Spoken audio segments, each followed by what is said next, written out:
by Xiefeng. The spirit, Tao, of the greatest creator and the universe are inseparable, just as the earth and life are intertwined.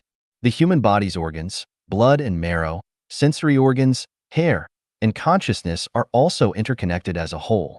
The greatest creator has never engaged in direct conversations with any individual in human-created languages. However, this does not mean that the greatest creator is distant from humanity. The greatest creator is constantly in dialogue with humans, but the form of communication is not through our human languages. Instead, it occurs through the language of the greatest creator. All things in the natural world are the language of the greatest creator, and all phenomena in nature are the utterances of the greatest creator.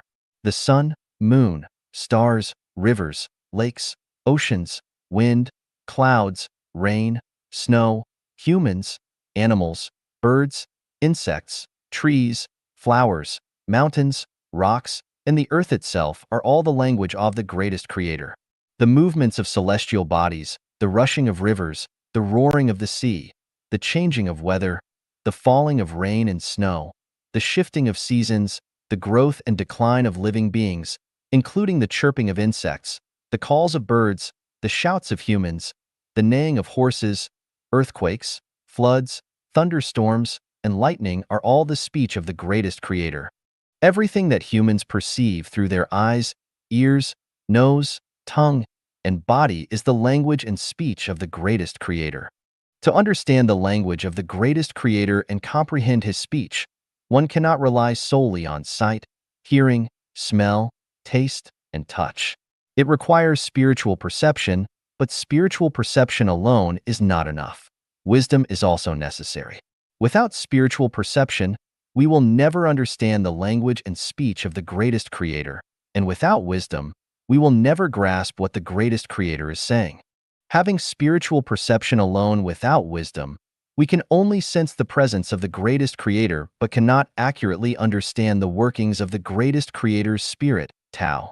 In other words, we may only know that we are destined to live and destined to die, but we are unclear about the reasons why we exist and why we must face death. This is referred to as knowing the what, but not knowing the why. Having wisdom alone without spiritual perception, we cannot truly perceive the existence of the greatest creator.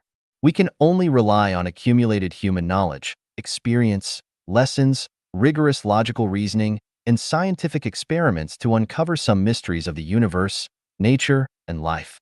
In other words, we may understand why we live and why we die, but we cannot comprehend the ultimate reasons behind the necessity of life and death. This is referred to as knowing the why, but not knowing the what. With the exception of a very small number of individuals who possess both spiritual perception and wisdom, generally speaking, religious figures have spiritual perception but lack wisdom, while scientists have wisdom but lack spiritual perception. The majority of the general population, who fall between these two categories, lack both spiritual perception and wisdom. They merely exist blindly, living their lives without a clear sense of purpose. The chapter of Revelations is the divine revelation given to me by the greatest creator. Before completing the chapters on unconventional thinking, the greatest creator, universe, time and space, humanity and human life, self-improvement, self-cultivation, and physical and spiritual health care, it is necessary to first complete Revelations. However, considering that Revelations directly involves the mysteries and secrets of the universe, it could pose significant risks if known by individuals with malicious intentions. It is akin to nuclear weapons.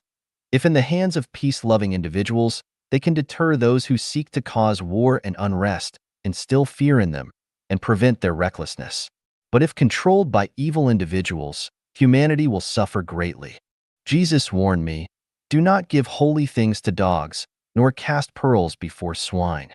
The Buddha enlightened me, "Speak for the Mahayana practitioners." The spirit of Laozi advised me, Tao, when obtained by a noble person, becomes the foundation of their self-cultivation, while when obtained by a petty person, it is treated lightly and without reverence for life. What should I do? I must heed the admonitions of gods, Buddhas, and immortals. However, in the vast sea of humanity, It is impractical for me to individually seek out noble individuals who practice the Mahayana path. Moreover, time is limited, and I don't have much time to patiently guide each person. Therefore, I have no choice but to follow the doctrine of the mean and adopt a middle path. I will conceal the mysteries and secrets beneath the surface of phenomena, only hinting at them. This way, those who possess spirituality and wisdom can see beyond the surface, transcend the vastness, and more easily discover the gems and gold beneath the earth's surface. As for the rest of the people, they will be like what Jesus said, though seeing, they do not see. Though hearing, they do not hear or understand. In addition to Revelations and the other mentioned chapters, there is another chapter in Life of Chanyuan called the Preaching of the Tao. This chapter is entirely different from the Tao Te Ching, and it can be said without exaggeration that the wisdom contained in the preaching of the Tao far surpasses that of the Tao Te Ching. For instance, when it comes to beings who are destined for or already in hell, Jesus' attitude is, lest they repent and be forgiven. On the other hand, in Buddhism, Bodhisattva Ksitigarbha vows, I vow to save all sentient beings in the world, and I will not enter the Elysium world until hell is empty. Who is right and who is wrong? Whose guidance should we ultimately follow? Preaching of the Tao specifically addresses such challenging questions. However, the timing is not ripe at the moment. Only when Life of Chanyuan is widely accepted by all human beings can preaching of the Tao be shared openly. It is similar to constructing a building where exquisite chandeliers cannot be hung until the main structure is completed. Laozi said, when the highest type of followers hears Tao, the truth, they try hard to live in accordance with it. When mediocre types hear Tao, they seem to be aware and yet unaware of it. When the lowest types hear Tao, they break into loud laughter. If it is not laughed at, it is not Tao. Regarding the chapter of Revelations, those who understand will discern its true essence, while those who do not will merely spectate. Apart from that, I have nothing else to discuss. 人生需要一条跑道. Life needs a track. Xiefeng. February 27, 2007. Edited by Kayer. Many talented people living among us appear to be mediocre, not because they are of low intelligence or are not gifted, but because they have either not found their own tracks or they have taken the wrong ones. Everyone has unlimited potential, but the main reason for not having given play to their potential is not because they are born stupid or have insufficient mental skills, but because they have never found their best life track from start to finish. No matter how excellent an aircraft is, it will never fly if there is no runway, for an aircraft with no runway will never be more than a pile of metal. No matter how much potential an excellent sprinter or long-distance runner has, his or her talents would remain buried without a racetrack, knowing not whether they are a mediocre horse or a swift horse until death. Life needs a track, and battlefields, business markets, officialdom, farms, and social realms all have lots of them. We must choose the track that best suits us, because it is only with the right track that we can give full play to our talents. Generals Eisenhower and Patton demonstrated their outstanding military talents because they had the track of war, but if there had been no tracks of war, who would even know their names? Zhu Jun, Yang Lan, and Ai Ping, and others have become the focus of millions of people, sparkling with brilliance, simply because they shared the track of television. Who would they otherwise be? Jet Li and Andy Lau rose to fame far and wide simply because of the track of movies. Throughout the history of Communist Party of China, many outstanding politicians, strategists, and diplomatic talents have emerged and many commoners became generals. It was because they took the track of the communist movement that they had brilliant lives. But without this track, their talents would have been drowned in life's ocean.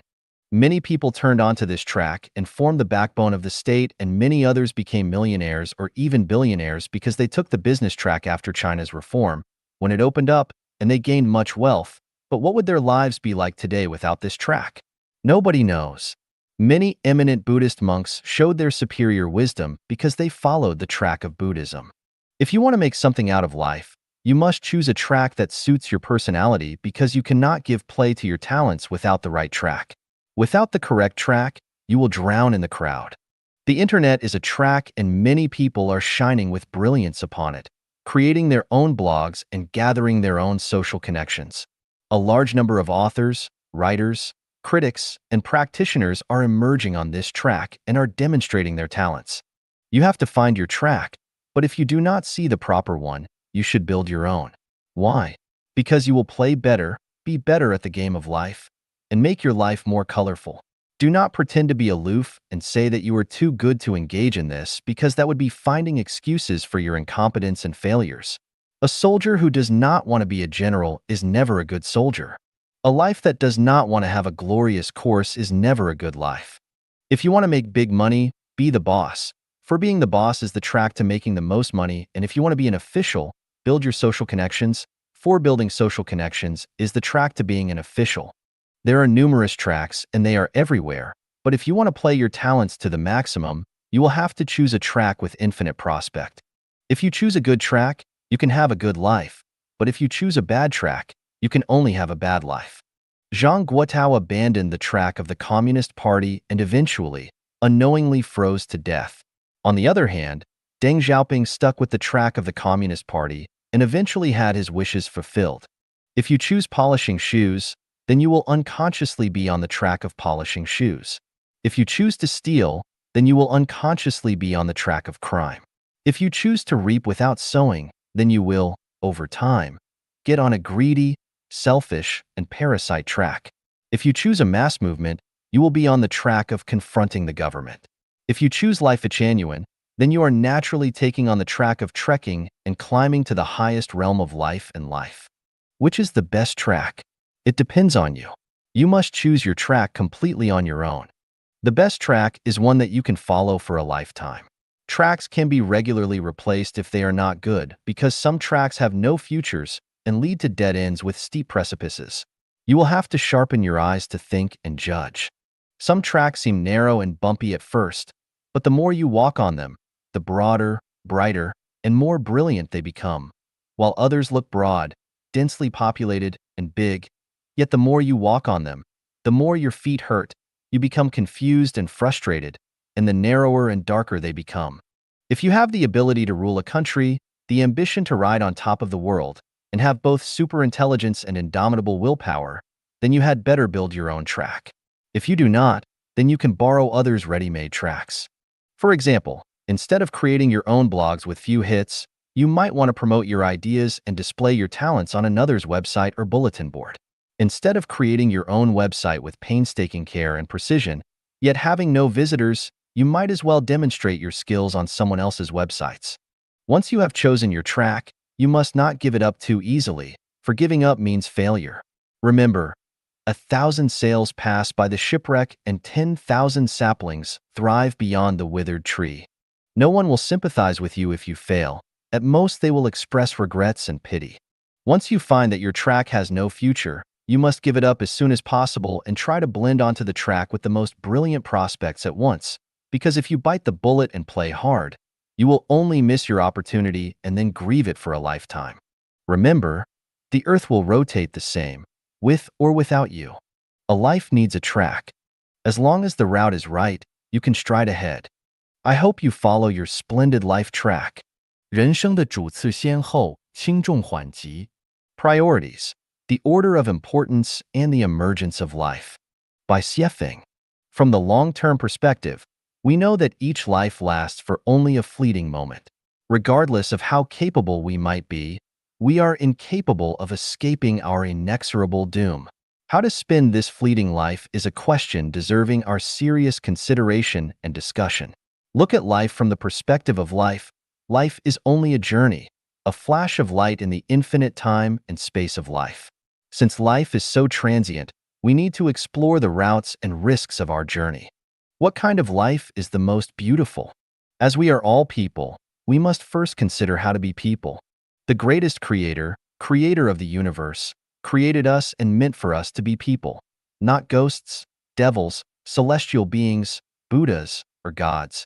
If we surrender our humanness to devote our life, time, and energy to becoming higher forms, then we are doing it against the will of the greatest creator. It is only when we first conduct ourselves as people living by the will of the greatest creator that we can hope to attain Buddhahood at the end of our life's journey.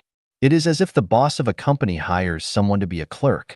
The clerk's purpose is to dedicate his efforts toward his own duty, not to ask his boss to consider him to be a section chief, because it is only after he performs his clerk's duties well that the company boss should offer him the opportunity to be promoted to the position of section chief. The intent of the greatest creator in creating us is to enjoy life and not to make us suffer at all. Because for human beings, the greatest creator is love, great love. I do not worship men of the hour or heroes who gallop onto battlefields, nor do I worship those great people who are admired by the masses, or the ordinary people who become Buddhas and gods of the mortal world. I only pay tribute to ordinary, simple, honest, and hardworking people, because those people's lives conform to the way of being mankind. Those who sacrifice their present life pleasures to focus on grace after death do so against Tao. The moralization teachings that people can only obtain well-being after going through affliction and suffering definitely leads them astray. The preaching that asks people to cultivate achievements with intensity, regardless of their family responsibilities, in an attempt to attain special magical powers and arts to glorify the mortal world is questionable. Could it be the devil's temptation? The practice of hyping celebrities, successful figures, distinguished scientists, outstanding entrepreneurs, millionaires, experts, emperors, great men, and heroes will prove to be disturbing, causing people to crowd onto the single-plank bridge and to forget the meaning of life. The benevolent see benevolence, and the wise see wisdom. Life Genuine preaches that the ordinary life is the best life. Life's priorities and orders of importance and emergence should be as follows.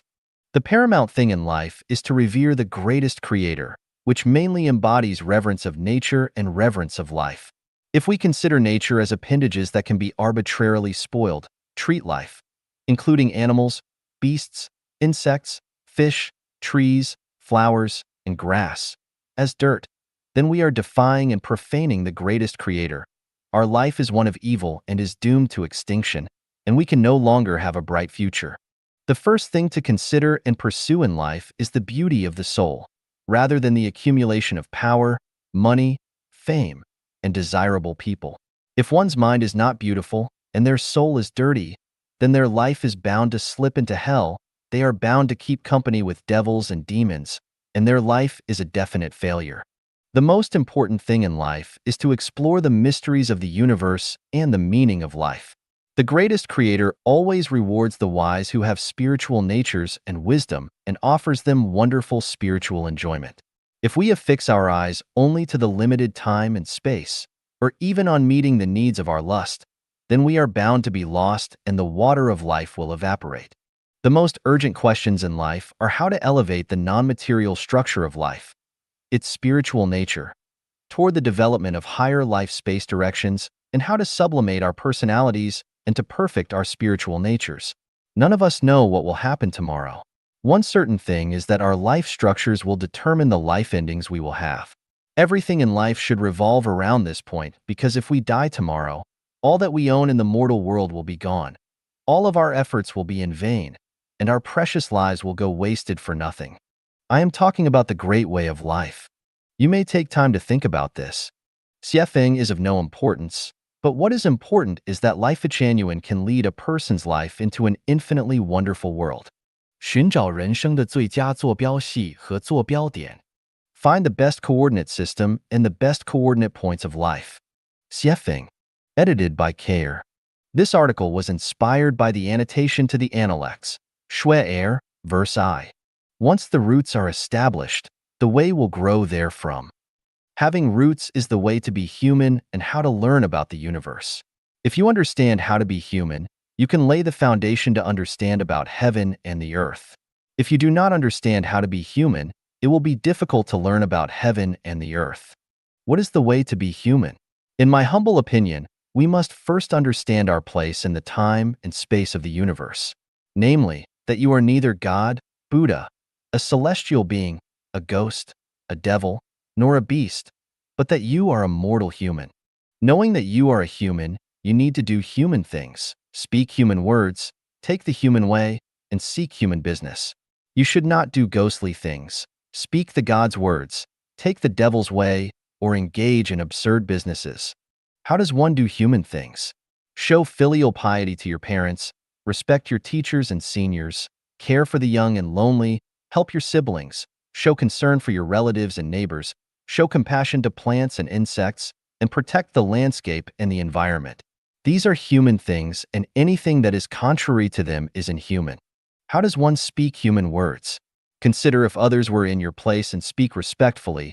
Do not spread unsubstantiated rumors. Help others to resolve their differences and bring them peace. Advise others to do good things and not to go astray. Motivate people to make progress and fight for their futures. How does one take the human way? Be committed to your own duties. Manage your household with diligence and thrift. Be studious and make progress. Cast off your destructive habits. Take only what is right for you. Study that which is worthy of being studied. Take only the way of Tao, and do nothing against righteousness. How does one practice human business? Engage in farming, forestry, industry, commerce, or politics. They are human businesses. Human business is the foundation of social stability, and it underlies the success or failure of the family and the state. People who actively participate in these endeavors and pursuits are doing human business. If it is not a human business, even if it can bring you much quick wealth, do not do it. How does one avoid doing ghostly things?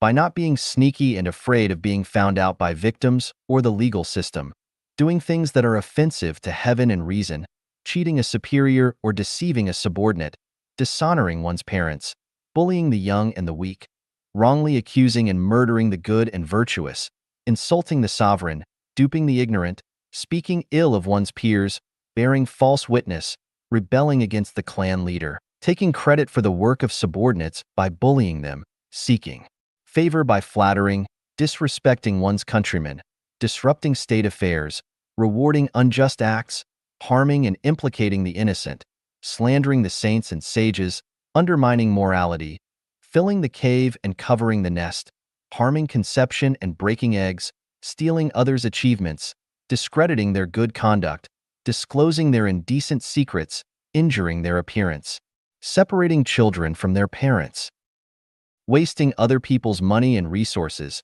engaging in illegal conduct, forcing young girls to prostitute themselves, damaging marriages, taking away people's beloved, harboring murderous hearts, blaming others, desecrating ancestral graves, destroying homes, deluding with heretical doctrines, bewitching minds, talking about ghosts and monsters, or by poisoning the spirituality. These are some of nearly 100 items enumerated in Life Genuine, Life and Life's Track. How does one not speak the God's words? They are the words of gods in heaven and are unknown to those who have not attained Tao. And even those who have attained Tao must be very knowledgeable about the truths of the universe. It is not something that ordinary people can understand. If you do not know how to be human but speak the God's words, then you are either talking nonsense or you have lost your mind.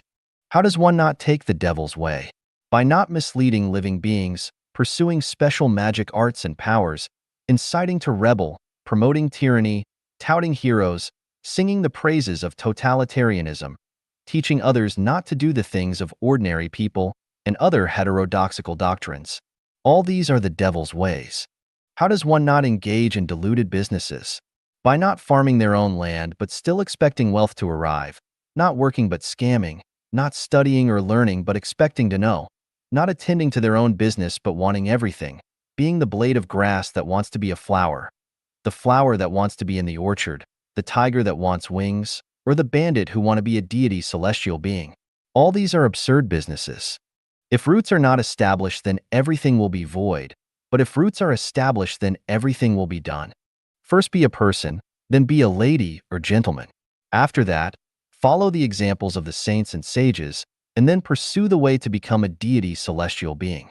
Alas, the secrets of the Great Way are hidden to most people, but they reveal themselves to those who are enlightened. After seeking the Great Way everywhere for 3,000 years, it still hides in narrow margins. Therefore, to be a human being is the best coordinate system and the coordinate points of life. 感恩升华生命的第一要素. Gratitude, the first element of life's sublimation. Xiefeng. Deformities lack beauty and make us feel unutterably upset and irritable or even disgusting. This is not a man-made feeling. but an instinctive rejection response like a physical allergic reaction to certain substances. Those without gratitude have deformed life structures, and this is the reason why we dislike and even hate some people. Life is a non-material structure which can be either deformed and unbalanced or perfect and symmetrical. Lives with more perfect and symmetric structures live in higher spaces of life, while lives with more deformed structures live in lower ones. All animals have life structures which are less perfect than those of human beings, so they can only survive at animal levels, while humans with perfect human natures and standards are celestial beings and live in higher-level spaces such as the 1,000-year world and the 10,000-year world because their life structures are superior to those of mortals and deities. It is like gases that exist at different levels of the atmosphere: the troposphere, stratosphere, mesosphere, ionosphere, and exosphere. Life's ultimate goal is to evolve into higher-level spaces of life which result from the sublimation of one's life. This sublimation of life means letting one's own life non-material structure transit into perfection. How does one transit? Gratitude. Who and what should we be grateful for? Here are 8 with reasons for each. Thank the greatest creator for giving us bright eyes to enjoy our beautiful universe with starry skies, rivers, lands, and all the trees and flowers. Ears to enjoy the splendid melodies of the nature. Love and affection between men and women to enjoy physical and emotional pleasures which are blissful slices of heaven. Who designed and created the free but invaluable air and rivers of pure water, and who allows our easy survival and reproduction. We are bathed in sunlight and moistened by rain and dew. So how could we not thank the greatest creator? Thank Jesus Christ for his favor when he came into the mortal world to atone for us with his precious life and brought hope to our suffering lives. Then thank Buddha, Muhammad, PBUH, and Lao Tzu for their favor. Their wisdom resolves our inner sadness, sublimates our humanity, maintains our human dignity, and gives us inexhaustible and precious spiritual values. Thank your parents for their kindness, who exerted tremendous effort to bring you up, whose love is so heavy that even a green mountain cannot carry it, and even time and space cannot extinguish it. Thank your children for the joy that they brought to you. Thank your friends and relatives for their encouragement, comfort, and help when you were in trouble. Thank your teachers for their hard cultivation. You see because you stand on their shoulders.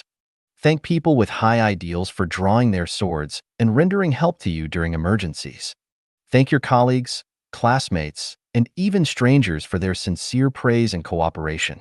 Real happiness belongs to appreciative givers of thanks. Real light belongs to them, and bright futures belong to them. Those who are without gratitude, have no love in their hearts, never repent, are short of humanity, and only fall into the evil wallows of power, money, and fame, will never attain the chance to ascend to a higher space of life. It is by giving thanks daily that we can be bathed in the spirit of the greatest creator.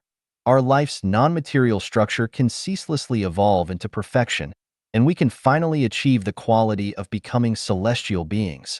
Comrades, learn gratitude.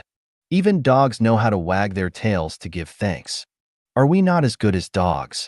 真理, 天启篇之57. The Truth. Xiefeng. Translated by Treasure and edited by Care. Pontius Pilate, the powerful Roman governor, asked Jesus, "What is truth?" Jesus declared, "I was born for truth. I have come to the mortal world to give the truth. I have witnessed the truth. Hundreds of millions of people have sought and died for the truth. So what is truth?"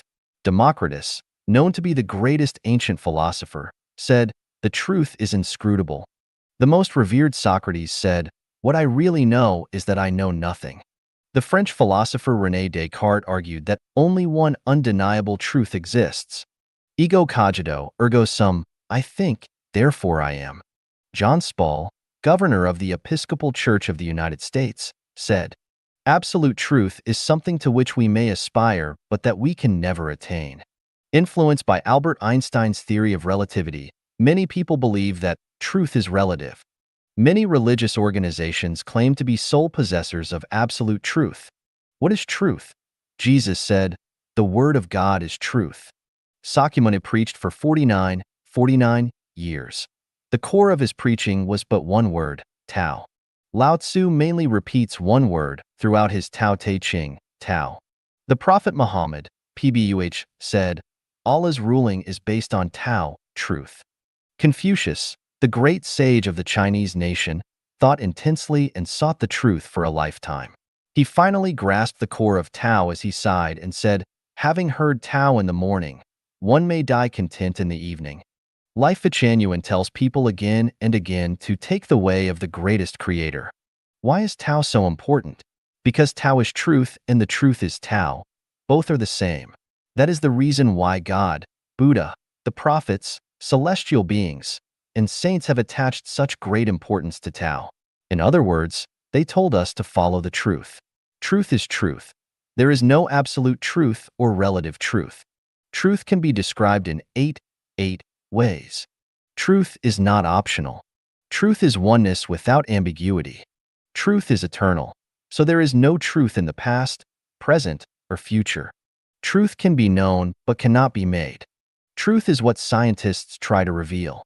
Truth comes to the Chinese Zen masters, unspeakable but subtle metaphysics to be awakened in the mind. All religions profess to uphold the truth, but they actually contradict it.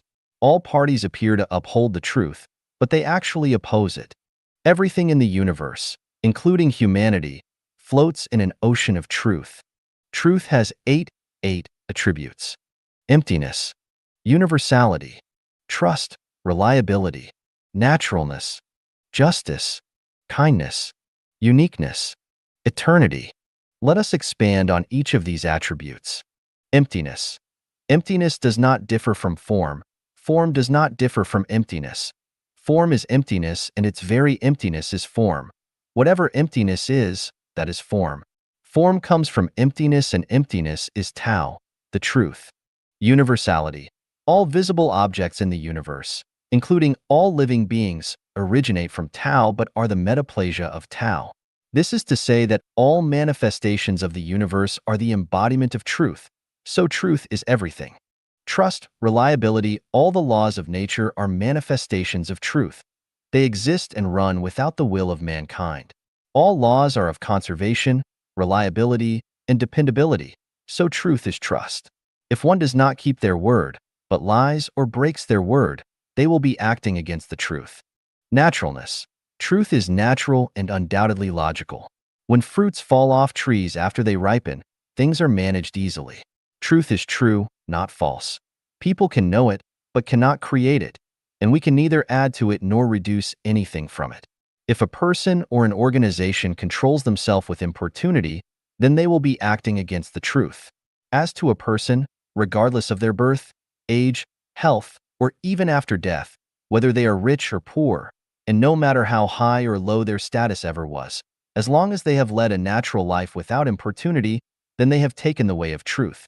The dying who would rather live, the living who would rather die, the poor who are not content in their poverty, and the rich who are not content with their wealth all act against the truth. Justice. Truth is equal for all things and people, and does not favor anything or anyone, just as death and air are fair and equal to everything and everyone. This is to say that anyone, regardless of their religious faith or party affiliation, no matter whether they are a doctor or illiterate, whether they are a tycoon or poor, and no matter whether they are the president or a shepherd, is equal before the truth. Everyone has the same opportunity to learn the truth and to take the way of the truth. Kindness. We already know that truth is Tao, the consciousness and spirit of the greatest creator. Therefore, truth is alive. Those who come close to the truth will feel natural and cordial as if returning to their hometown from long ago, and will feel sure-footed, calm, and comfortable. Uniqueness. Truth is meticulous and unique. There is no near truth or semi-truth. 10,000 roads lead to the same and only truth, but never lead to thousands of truths. All roads may lead to Rome, but Rome is the one and only Rome. Eternity. Since Wuji generate Taiji, truth has existed eternally. Even if the earth and mankind were to disappear, truth would still exist. As long as there is truth, there is eternal life in the universe. The universe is filled with truth and with life. Life exists not only on Earth, but also elsewhere, only in different forms. The Encyclopedia of the United States says, "The truth is often revolting, for it neither supports prejudice nor follows rumor, so that which causes people disgust is against the majority view, and sets people away is most likely to be the truth. The gate of truth is narrow, and only a few will find it and pass through it. Truth can only be known to a few people, for it is lost to the boisterous and noisy. It is a priceless treasure and the top priority to seek, to know, and to respect in life, for anyone who does will attain eternal life and will reach the high-level life spaces such as the 1,000-year world, the 10,000-year world, or the Elysium world. Just take time to comprehend. 走出心灵的埃及, out of the Egypt of the spirit. 写封. The ancient Israelites were delivered out of Egypt with God's help, out of slavery and into freedom. Egypt is defined as the land of slavery, and the believers could only rid themselves of slavery by going out from Egypt. Where is our real Egypt? It lies within our hearts. It is easy for the body to be out of Egypt, but it is much harder to discard it from the mind. We all suffer from the slavery of the Egypt of the spirit in various degrees, and we lead our lives with the Egypt of the spirit on different levels. You are a slave to your own Egypt of the spirit because you have not felt the breath of the new era. An unimaginable era is coming. A wave of energy will reach from the universe to the earth. Its prediction has been shown. When this wave reaches the entire earth, only those who are out of the Egypt of the spirit will be able to survive it, for their common frequency will resonate with it, and those who remain within the Egypt of the spirit, those who cannot resonate with this wave, will completely disappear from the earth. I, Dayform Buddha, have come here to inform you, to give you this sacred inspiration, and to lead you out of the Egypt of the spirit and into the new Life-Genuine era. You should never resist me, for the consequence of such resistance will be your death. I depend on divine power, the love of Jesus Christ for human beings, the profound wisdom of Sakyamuni Buddha, the great ideal of Prophet Muhammad, PBUH, the profound and lasting meaning of Fairy Lao Tzu, and the great mercy of Mao Zedong, who tried to liberate all the poor people who suffer from oppression and deprivation at the bottom. They must all focus on me and came together to form a magnificent picture, a mysterious force which is the strongest and the softest dark energy in the universe, able to withstand all the sludge and turbidity that will lead the people out of the Egypt of the spirit, but who are pleasing to the greatest creator and who are into the new Life-Genuine era.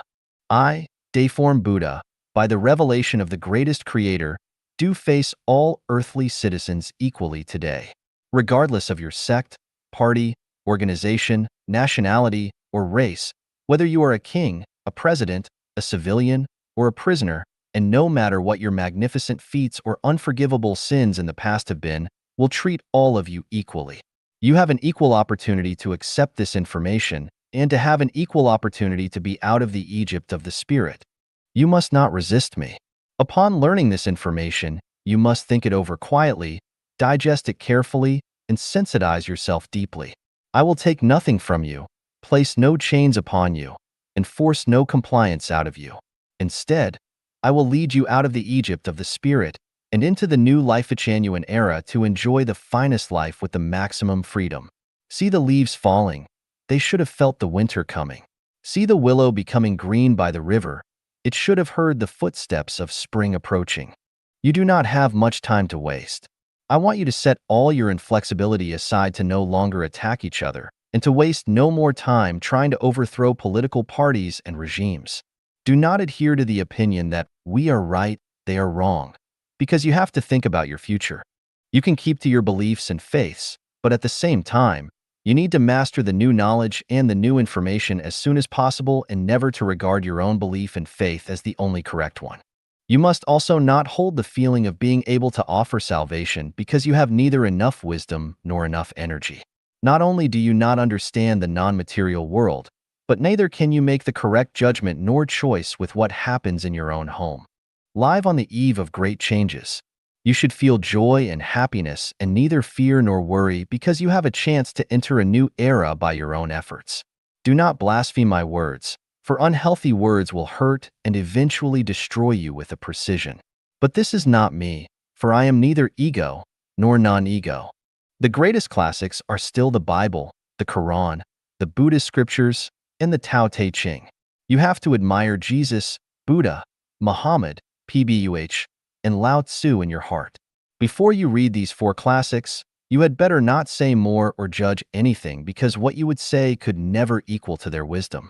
What you would say would be nonsense before you understand these classics, which run in the opposite direction. The majority of people skim across the surfaces of things. You do not see the colossal forces below that support the icebergs above, and you think you are performing deeds of merit, but the truth might just be the opposite and you are actually sinning. I believe that you possess kindness, but kindness without great wisdom will more often than not lead to bad results. Taiji Celestial, the living messenger of Jesus, teaches us how much you have known of Tao and how much you can preach. Never judge or comment on things of which you do not know. Do not be an apologist, but be a preacher.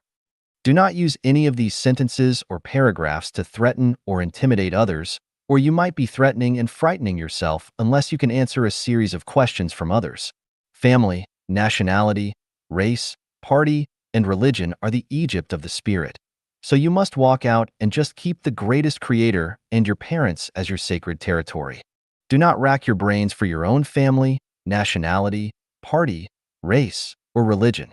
It is helpless. It will not benefit humanity and is selfish behavior. These things will not exist in the coming Life-Genuine era. Do not sacrifice for things that are about to disappear. You need to have the courage to fail, to forgive the people who hurt you, and to make your mind up to surrender the mindset of a vengeful and hateful attitude.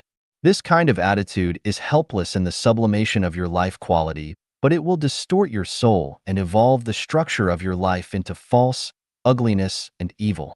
As a conclusion, even trotting our enemies under our feet and killing them is helpless for the evolution of our spirits toward truth, kindness, and beauty. If people do not forgive others, but just want to satisfy their vanity, get some small psychological satisfaction, and have revenge followed by more revenge, the whole human psyche will be trapped in a vicious cycle and never find peace. The greatest creator is pleased by people who revere him. Jesus, Buddha, and Muhammad, peace be upon them, were fond of their loyal disciples, and I, Dayform Buddha, also like those who can be my friends, and I am willing to give the visas of life to those who are willing to be my friends. These visas of life sound ridiculous at first and seem to be nonsense. However, have you ever considered that life is a kind of non-material structure? If our spirit is sensitive enough, we can enter sesame seeds and go forward negative 10,000 kilometers to its center, and we can understand the meanings of life to see its structure. Quantum mechanics and string theory cannot explain the true meaning of life. Einstein and generations of master of scientists have tried to establish a unified field theory, but they have all ultimately failed. The reason is that they never understood the structure of non-material. What kind of life you lead depends on the attitude that you keep. It was said by Taiji Celestial that your state of life depends on your mode of thinking. Although this is true, it is not profound philosophy. It is reasonable and is easy to understand. Understand that you are able to understand the full meaning of the visas of life. The visas of life are kinds of non-material that will be directly embedded into the structure of the non-material substance of your life, speed up the evolution for the structure of your life to be perfect and symmetrical, put colorful halos around the structure of your life, and protect you in your race along the space tunnel toward the high-level space of life. The soul is total existence, non-material without weight. Bodies will die, but souls will never die. The soul goes through the universe at negative relativistic speed, but man does not understand this. The moment you die, you will become aware that you are not dead, but that you have only abandoned your body as your life carrier, but have taken on board another life carrier to begin a new life voyage. When I say that one who remains in the Egypt of the spirit will disappear from the earth, I do not mean that their life will end, just their life on earth. You will have no chance to enjoy the sun, the sea, white clouds, or blue skies. You will bid farewell to your loved ones, and you will never see them again. You do not understand this now, and it is only at the moment of death that you will. However, it will be too late by then, and your regret will be eternal. Every word in this article is true. You can validate them from the perspectives of religion, classical thought, science, telepathy, from the perspective of logical reasoning, and from all the facts that can be found. It is not only your good fortune to learn the content of this article, it is also your destiny, and I am very glad for you. If you are willing to understand something special, Be grateful to the greatest creator. All glory goes to the greatest creator and none goes to Deiform Buddha. And if you share or discuss this information with others, you must always pay tribute to the greatest creator, but never to Deiform Buddha. It would be blasphemous to deify Deiform Buddha, for you and all others would be led astray. If you are offended by this article and think it is heresy, you are innocent. Never doubt the word of the greatest creator, but place all the blame to me. I accept all the responsibility for it and for all who accept it. From where it has come to where it returns. It is demanded that once you read this article, you must pass it on to others without omitting a single word. You may print it or send it as email, but never keep it to yourself. Never cut off the lifeline to other people. If you were to do that, you would have to pay a high price for the lives of others, for this is a curse. If this article is true, you will achieve merit and virtues for spreading it, but if it is evil, you will be held as blameless and without harm for sending it out in its entirety. If you can repost this article onto other websites or even publish it in newspapers or magazines, it would elevate your merit and virtues absolutely. One day you will understand the benefits of the merit and virtues. Why not just lift a finger and do it? A slight error in thought may lead to either paradise or to hell. We hope that everybody will escape from the disaster and enter into the new Life-Genuine era. 最小阻力原则 Taking the principle of least resistance. Xiefeng. A watermelon that is picked violently will not be sweet, and a person acting under duress does not perform efficiently. Rowing a boat down a river is better than sailing up against the current, and buying a needle is better than grinding an iron rod into one. Enjoying hardships is better than struggling against them. So rather than forcing yourself to fight, you should just submit and relax. Cleaning the earth is better than terraforming Mars. Strengthening a nation is better than building the Great Wall. Dredging smoothly is better than preventing forcibly. Feeding a dog is better than training a pig to become one. And singing the praises of the living is better than flattering the dead. Use your head to create knowledge, rather than to defend dogma.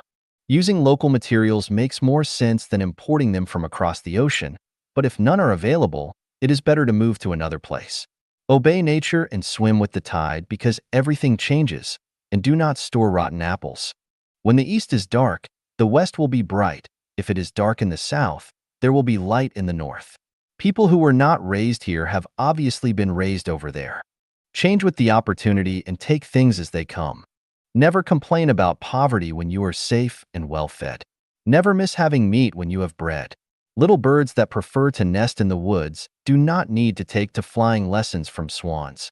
One whose heart is not content is like a snake trying to swallow an elephant.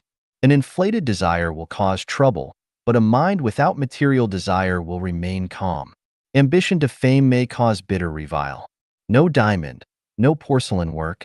There is no need to force one to learn to play the piano if they were not born to love its music. It is vain to dream of singing beautifully without being able to carry even a simple tune. Never mind when you are reviled as bullshit. There is no need to be modest when you are praised as an expert or master. The flower blooms today, but protect its leaves or it will wilt tomorrow. It would be awful to miss the blooming season, for it will be lost when winter comes. You are loved and appreciated. That is a God-given opportunity, so why be cold and distant? The time to achieve your dream with God's blessing is when you are regarded as a sage or saint.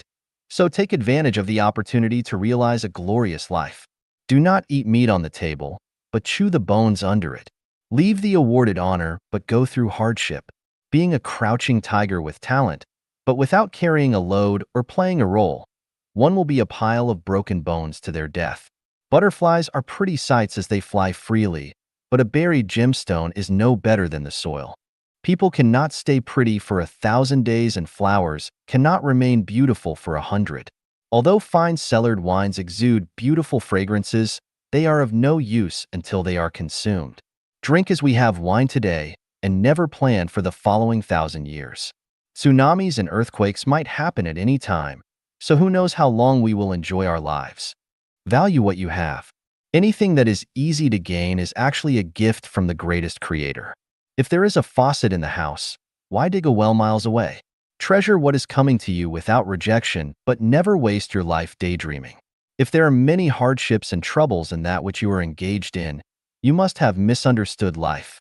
God punishes infatuated people, and hell serves for flaunting people. So why not lead the easy life? Great events are determined by Tao, not by people who do not even understand themselves.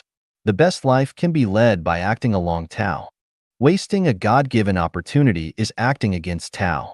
Gangsters should be ruled by demons, but sages should be led by saints. Whether evil or a sage depends on Tao. Speak words to people, talk ghostly when you meet ghosts, keep silent when you meet monsters, chirp and tweet with birds, howl with wolves, describe your aspirations when meet your soulmate, eat when you hunger, void when you must, but never complain to others if you made yourself starve or withheld waste. Buddha guides people with predestination and soulmates can be found in Life Genuine. It is sad to have layers between hearts. Melons are just melons while apricots must be apricots. Everything depends on the telepathy. If melons want to be apricots or apricots want to be melons, the program will be out of order and the goals cannot be realized. Taking the principle of the least resistance, life will be smooth. 麻将混沌与中华文化 Mahjong, holography, and Chinese culture shuifeng. The root of Chinese culture is holography, or rather, the major vein of Chinese culture is holographic culture rather than Confucianism, Buddhism, and Taoism. Holographic culture completely conforms to the Tao of the greatest creator. However, to be chaotic also means disorder, thus it is difficult to accurately express the meaning of the way of the greatest creator. So I regard the root of Chinese culture as the holographic culture. Many Chinese intellectuals have written articles calling for the renaissance of Chinese culture. After reading their articles, I feel bewildered and ask them in writing, which part of the Chinese culture do you want to revitalize? Not one of them can give me a definite answer or explanation. This shows that those who want to revitalize Chinese culture only have a good wish, but do not really understand what Chinese culture is. Chinese culture is actually holographic culture, and the renaissance of Chinese culture means the renaissance of holographic culture. The cultural primogenitor of the Chinese nation is Fuxi, whose main contribution to culture is Hechaluo Book and the 8 Diagrams. Taiji, the 8 Diagrams, Book of Changes, Liujia, Jiuxing, and Feng Shui in traditional Chinese culture all are derived from him. Hechaluo Book is also the origin of the theory of main and collateral channels and acupuncture point in traditional Chinese medicine, and the origin of Book of Changes, Feng Shui, Yin and Yang, and the 5 elements, the 8 characters about one's birth, Zaiwei de Shu, the selection of auspicious dates, divination, and necromancy. What Hechaluo Book expresses is a holographic phenomenon, Fuxishi's telepathy between man and heaven, and the scene of the universe resulting from the unity between man and heaven. The connotation of holographic phenomenon is the hologram of the universe. It's so expansive that nothing is excluded, and it can also be so small that nothing can be included. Every phenomenon and everything has a hologram telepathy with the universe. There is nothing independent of a thing, and no phenomenon independent of a phenomenon. To put it more vividly, the fluttering of wings by a butterfly in Alaska of America can trigger a storm in the Cape of Good Hope in South Africa. A coughing by an Eskimo in the Arctic region may induce the fall of an Australian from a building. When interpreting the thinking of mankind, I discover that the most profound thinking is holographic thinking, which is followed in order by non-form thinking, Taiji thinking, visualized thinking, elusive thinking, and the like. The Confucian thinking is the material thinking, the lowest level of thinking. Taoist thinking is Taiji thinking. Buddhist thinking is non-form thinking. The Western thinking based upon science and technology is image thinking and associative thinking. The currently prevailing thinking of the new era, for example, Seth's thinking, conversation with God, the law of one, the disappearance of the universe, A Course in Miracles, and so on, belongs to elusive thinking. The ultimate road that man will take is holographic thinking, or rather, mankind will inherit, carry on, and promote the holographic culture. We can get to know and understand the holographic culture from the 4 phenomena revelation, the 8 diagrams, Huzi, and Mahjong. Revelation means the observation of the astrological movement in the sky, the search of the law of the earth, and the study of animals and plants, the close examination of what is near and the speculation of what is far away.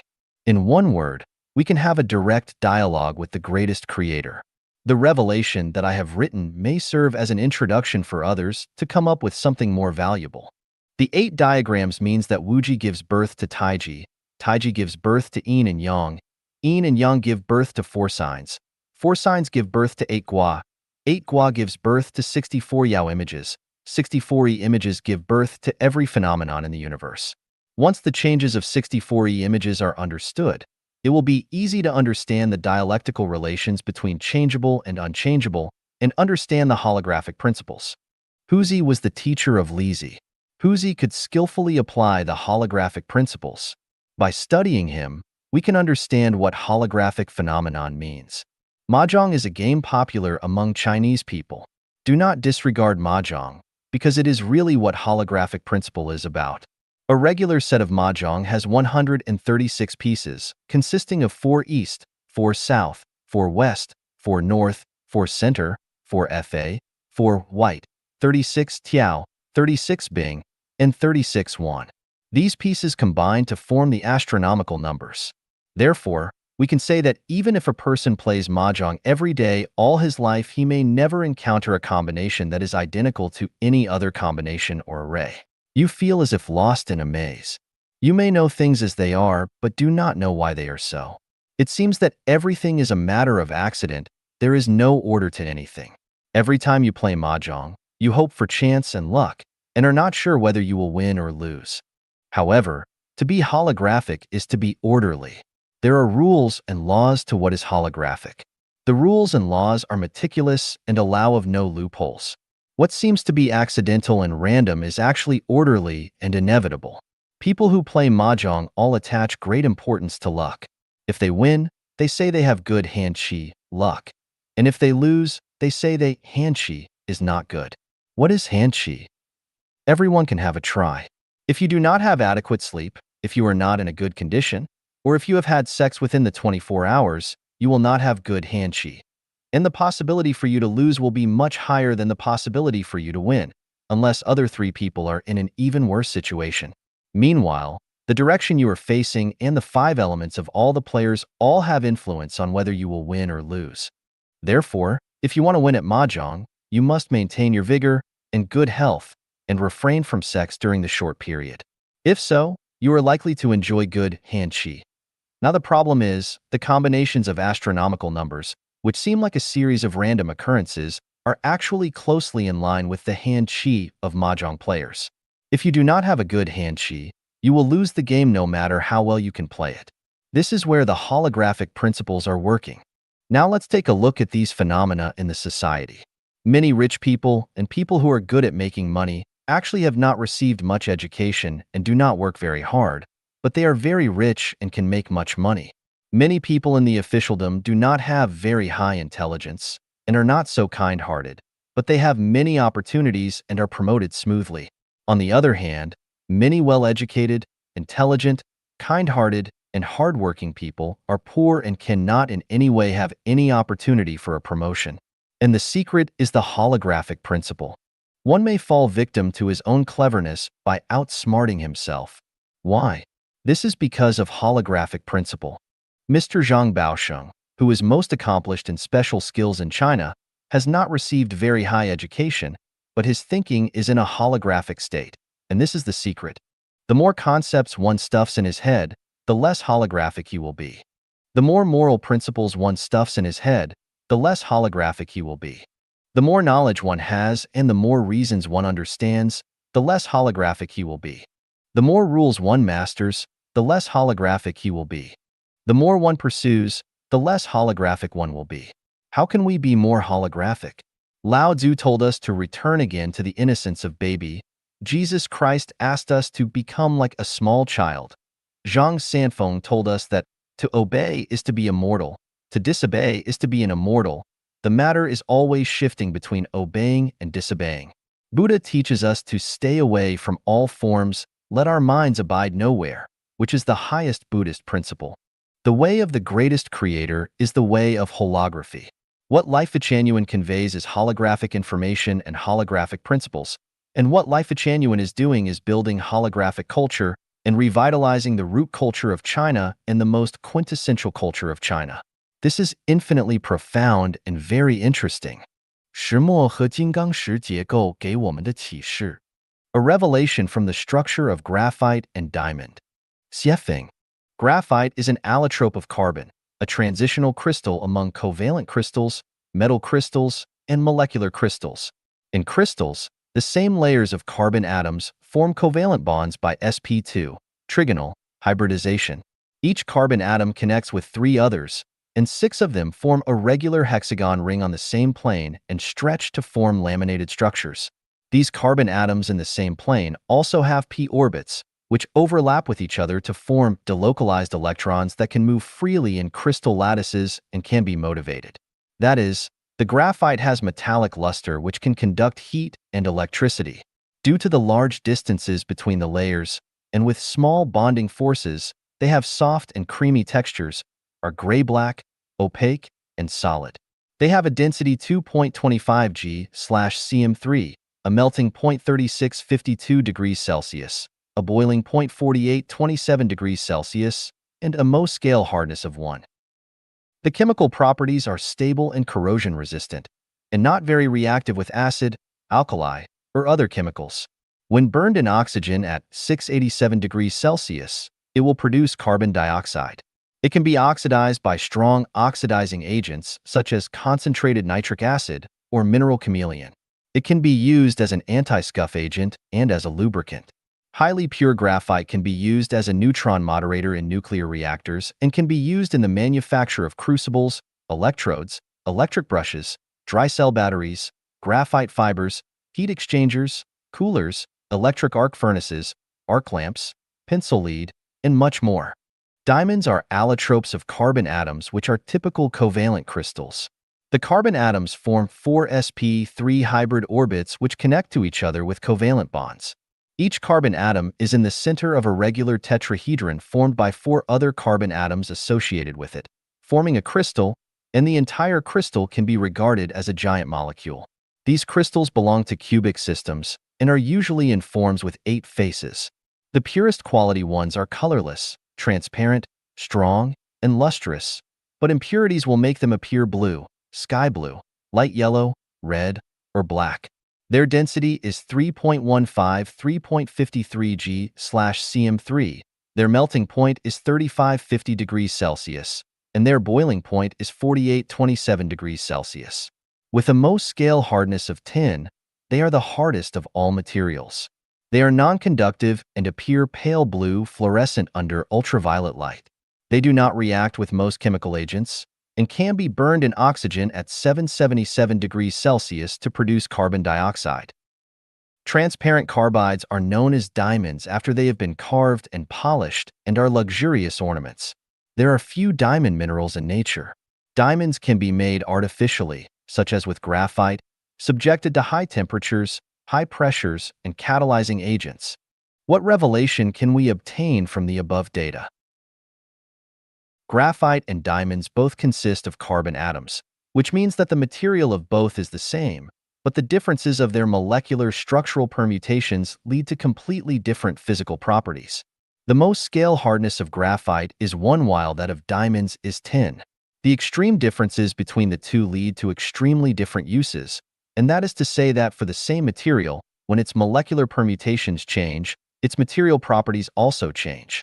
This principle can be used in the management of the production, life, and human resources, and that is by the permutation and combinations of the managers. Perfect permutations and combinations will make teams like diamonds, with powerful and efficient managing ability. Conversely, if the team is like graphite, it will be weak, ineffective, and have poor managing efficiency. Graphite has free, radical electrons, while diamonds do not. This shows us the analogy that if one group consists of people with different faiths and viewpoints who act without coordination by their own free will, then it will lack cohesion, capacity, and have low efficiency and internal friction. Conversely, if the group is like a unified diamond, it will be invincible, capable of destroying any stronghold, and energy efficient. The same materials form different material properties because of their different permutations and combinations. So it is with life. If the life's non-material structure is different, then it can be transformed from one form of life into another, and a human may be transformed into a celestial being or a Buddha. We can regard humans as graphite, while celestial beings and Buddhas as diamonds. If the consciousness of a human is out of order, they will likely devolve towards lower life. If the consciousness of a human is in order, they will likely evolve toward a higher life. I have obtained the secrets of transforming humans into celestial beings and Buddhas, and I am aware of how to do this with self-cultivation and self-refinery. As long as one follows my guidance strictly, they will become a celestial being or a Buddha and reach the high-level space of life. This is assured. 若无报应则无天理. If there is no retribution, there will be no natural law. Xiefeng, January 30th, 2019. Translated by Qin Yu and edited by Care. What is natural law? Natural law is the set of operational laws and principles of the universe and is the reward and punishment mechanism of Tao for all lives. What is retribution? Retribution is the set of rewards and punishments given by natural law according to each life's thoughts, words, and deeds. Is there natural law? This depends on whether there is retribution. If there is no retribution, then natural law does not exist. But if there is retribution, then there definitely is natural law. To know whether there is retribution, we have to analyze, sort out, summarize, verify, and judge from the ups and downs of human society, the rise and fall of each nation, and the joys and sorrows of each individual. We can also analyze and summarize the history and actual facts of each family and draw our own conclusions. If you find that there is indeed retribution, then you must follow natural law and not violate it. But if you find there is no retribution, then you can do whatever you want. Natural law is shapeless, formless, shadowless, traceless, invisible, intangible, and inaudible. To know whether it exists, we can only perceive, sense, and feel the changes in nature, in human society, and in everyone's status quo. To know natural law by way of retribution is called verification. We can also deduce whether it exists through logical reasoning. For example, if you killed a snake and had no son but then found that most people who killed snakes had no sons either, you could conclude that those who kill snakes generally have no sons. A connection between killing snakes and not having sons could be reached. If you kill a snake, then you will either have no sons or they would be accidents. If this were a common phenomenon, then it would prove that killing snakes is retributive, but if it were not a common phenomenon, then it would prove that there is no retribution for killing snakes and that retribution does not exist. Another example would be between married couples. As long as the wife's aura exceeds that of her husband's, they will give birth to a daughter, but if the husband's aura surpasses that of his wife's, then they will give birth to a son. The formation of this aura correlates to the degree of love and respect that each person has toward their partner. If the wife's degree of love and respect is low, then her aura will be strong and daughters will be born. But if her degree of love and respect is high, her aura will be low and sons will be born. In the same way, if the husband's respect for his wife is low, his aura is strong, and then they will bear sons. But if his respect is high and his aura is weak, then they will bear daughters. Whether this principle is true or not needs to be verified from a large number of cases. If facts prove that this principle is true, then it proves that retribution exists. Otherwise, retribution does not exist. Due to their lack of experience, young people do not understand retribution, so it requires older people to tell them about it, and that if it exists, then people must be careful not to talk, act, eat, go, or think indiscriminately, otherwise there will be retribution. Once it is proven that natural law exists, then we should follow it because if we do so, we will get its corresponding retribution, but if we do not follow it, then we get the corresponding retribution for not following it. For example, I see a phenomenon in cyberspace that no matter who you are or what you post, you will always be scolded. If you are sincere and have good intentions, then you will be scolded. If you publicize Jesus or Buddha, then you will be scolded. If you promote the goodness of communism, then you will be scolded. If you respect your ancestors, then you will be scolded. If you speak from your heart honestly, then you will be scolded. If you spread truth, goodness, beauty, love, faith, and sincerity, then you will be scolded. No matter what you say, there will always be someone out there who is ready to scold you. Even gods, Buddha, celestials, and saints will be scolded when they appear to preach. This cursing is so harsh that it brings bitter winds and miserable rains and makes dust and stones fly. It is so harsh that even good people bow their heads, thinkers dare not write articles, and those who want to do good deeds dare not do them. In addition, some people demolish other people's houses with plausibility, drive others out of their homes, add drugs to food, inject fake vaccines into children, cheat people out of money, dump garbage into rivers, and so forth. They are very aggressive. But you do not need to worry because if the existence of natural law is proven, then retribution will surely come. Natural law cannot be controlled by anyone. No matter who they are subject to its rewards and punishments. Otherwise, millions of the Ming Dynasty imperial family would not have been killed. All 10 clans of Feng Xiaoru's family would not have been killed because of implication. Emperor Chongzhen would not have hanged himself. Ceausescu would not have been shot, and Saddam Hussein would not have been hanged. Some retributions appear immediately, some take years, decades, or even longer to manifest themselves. Therefore, when we study and explore whether retribution exists, we should not just analyze, sort out, summarize, and judge by only one event at one time by one person. We need to explore across time and space. If the retribution mechanism is real, then it can be foreseen that the Chinese nation will face a catastrophe. But if there is no catastrophe, then natural law does not exist and people can do whatever they want. 从两张图片思考心灵的温度. Thinking about the temperature of the soul from 2 pictures. Xiefeng, May 22, 2020. Translated by Qin Yu and edited by Musa. Please look at the following 2 pictures first. They are 2 pictures of the same place. This is the place where I live and work. From the picture we can see that one is a winter scene and the other is an early summer scene. From this we can see clearly that because of the cold weather and low temperature in winter, everything is bleak and the earth is silent. But when the climate is warm, everything will be thriving. The earth will present a scene of vitality. The enlightenment of this phenomenon is that when the temperature of one's spiritual sky is appropriate, one's soul will be full of vitality and creativity, but when the temperature of one's spiritual sky is very low, one's soul will be dead and lack of vitality or creativity. So, what is the temperature of the soul? The spiritual state that measures the strength of a person's mental state, thinking ability, and creative ability is called the temperature of the soul. People with high temperature of soul are flexible, full of enthusiasm, passion, and vitality, and full of creativity, just like the summer of nature, while people with low temperature of soul are sluggish, rigid in thinking and lack of creative ability, just like the winter of nature. The temperature of the soul is composed of and determined by affection, love, and sex. If a person has rich affection, is full of love, and his sex is not suppressed, the temperature of his soul is high. If a person is effectively discouraged, desperate, dejected, and self-abandoned, lack of gratitude, full of resentment to the surroundings, and his nature is suppressed and cannot be released, then the temperature of his soul is low. From the above 2 pictures, we need to warn ourselves that if the temperature of our souls is too low, our lives will fall into poverty and hopelessness. Our lives will be icy without energy and vitality. Therefore, we need to raise the temperature of our souls consciously and let our lives to be colorful and full of energy and infinite hope, just like the changing and colorful sky and earth in the summer. In addition to the temperature of our own inner soul, we also need the temperature of the outside soul.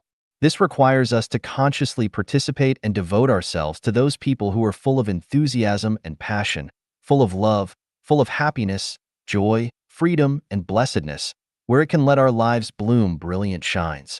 名牌给我的启示. Enlightenment from famous brands. Xiefeng, May 27, 2020. Translated by Qin Yu and edited by Care. At the end of last fall, I bought a Zhang Shaoquan kitchen knife from a Chinese store in Vancouver. I cherished my new knife but failed to use it for a long time until I lost my old kitchen knife last month and finally began using it. It was easier and handier to use, and the good experience that it provided was like a cow eating lotus or removing hair from yak butter. A quality product is easy to use and works really well. The old kitchen knife was eventually found, but I never used it again until yesterday when I placed the Zhang Shaoquan in the sink after I had cut some meat and picked up the old kitchen knife unconsciously when I needed to cut some vegetables. The moment I held it in my hand, I found it to be quite unpleasant, And it was at that moment that I realized the value of the famous brand. 10 years ago, Xintao Celestial gave me a Philips razor which is still good after I had used it for 10 years. Then, I accidentally lost a small holder while cleaning my hair half a year ago, so I had to buy a new razor at 100 Mile House. I bought one of the best ones in that store, but it did not work well and failed after only a month. I eventually found the small holder for my Philips, but although I wanted to use the new one, it did not work well, so I returned to using the Philips.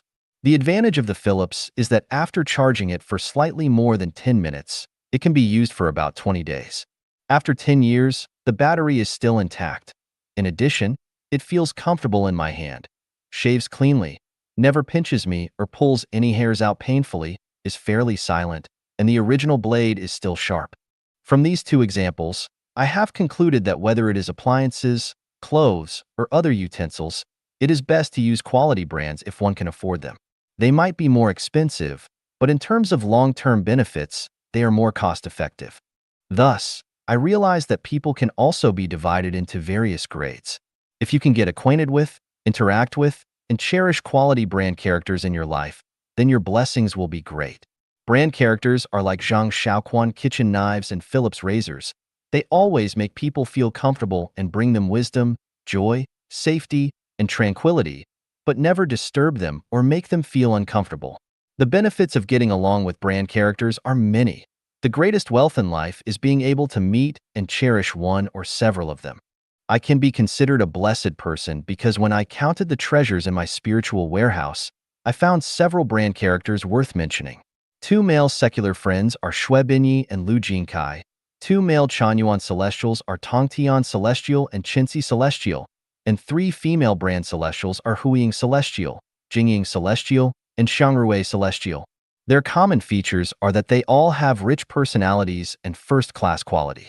They are picturesque like mountains and rivers or poems and paintings, high in taste and state, treat me sincerely and without deception, have never made me feel uncomfortable in the slightest degree, and have helped me a lot. We should cherish brand objects while using them and treat them with awe because they are expensive, and do the same with brand people. When facing the brand people whom we are lucky enough to have in our lives, we can only venerate and admire them in our hearts without the tiniest secular affection or lust. It is best to enjoy them as quietly as you would appreciate peerless landscape paintings. Never take them down and hang them up repeatedly. When several government websites described Life-Chanuan as a cult several years ago, I, as its godfather, immediately broke off my relations with Shui Binyi and Lu Jinkai because I did not want to negatively impact the futures of my best friends. Sacrificing oneself and protecting brand friends is the best way to cherish and respect them. Brand objects have exquisite structures, high quality, and long service lives, making them easy to use. Brand characters have rich personalities and are transcendent, lofty, exquisite, sincere, selfless, and desireless beyond words. They are inexhaustible spiritual sources from which one can benefit for a lifetime, so they should only be admired without the slightest profane thoughts. Of course, there are still many brand characters who are worth cherishing in my life, most of whom are Chanyuan Celestials. I hope that my existence will be valuable and useful to my dear friends, and I pray that one day my relationships with Chanyuan Celestials will no longer be as ones between a tour guide and tourists, but rather those of close friends. It is not easy to meet brand characters. Not only does it require a gift from the greatest creator, but also the matching of one's own quality. It is even more difficult to become one. It takes a lifetime of self-cultivation and self-refinement to hope to accomplish that. A person who never meets a brand character throughout their life would not know that there are mountains beyond mountains, how high the sky is, or how lush the land can be. They would always use old kitchen knives without knowing that Zhangzioquans exist, but always think that all kitchen knives are the same. This is both pitiful and pathetic, just like a woman who has never experienced an extreme orgasm never knows what it is really like to be a woman. I hope that I can become like a Zhang Shaoquan kitchen knife or Philips razor one day. 日常生活中能获得天启 Revelations from Daily Life. Xiefeng, December 1st, 2020. Translated by Qin Yu and edited by Care. Everything and all phenomena are the words of the greatest creator, and changing phenomena are the greatest creator speaking them. This is Zen, the book without words. Reading the book without words is talking to the greatest creator, and you can listen to the greatest creator's words in daily life without pursuing a lofty posture. I placed a bag of flour inside my refrigerator, but not in the freezer section. When I reopened it a year later, I found that it had formed into lumps, which made it inedible. Revelation: flour should be placed in a dry and ventilated place because it will rot and deteriorate in a damp place. People should change their homes frequently, and they should always ventilate their thoughts. Otherwise, over time, they will become stubborn. I kept some eggplants in my refrigerator, the temperature in which was kept between 0 degrees C and 4 degrees Celsius. Within a few days, they had turned black, were frozen, and tasted stale. Later, I left other ones at room temperature, and within a few days, they too had rotted. Revelation: some vegetables cannot be kept too cold or too hot.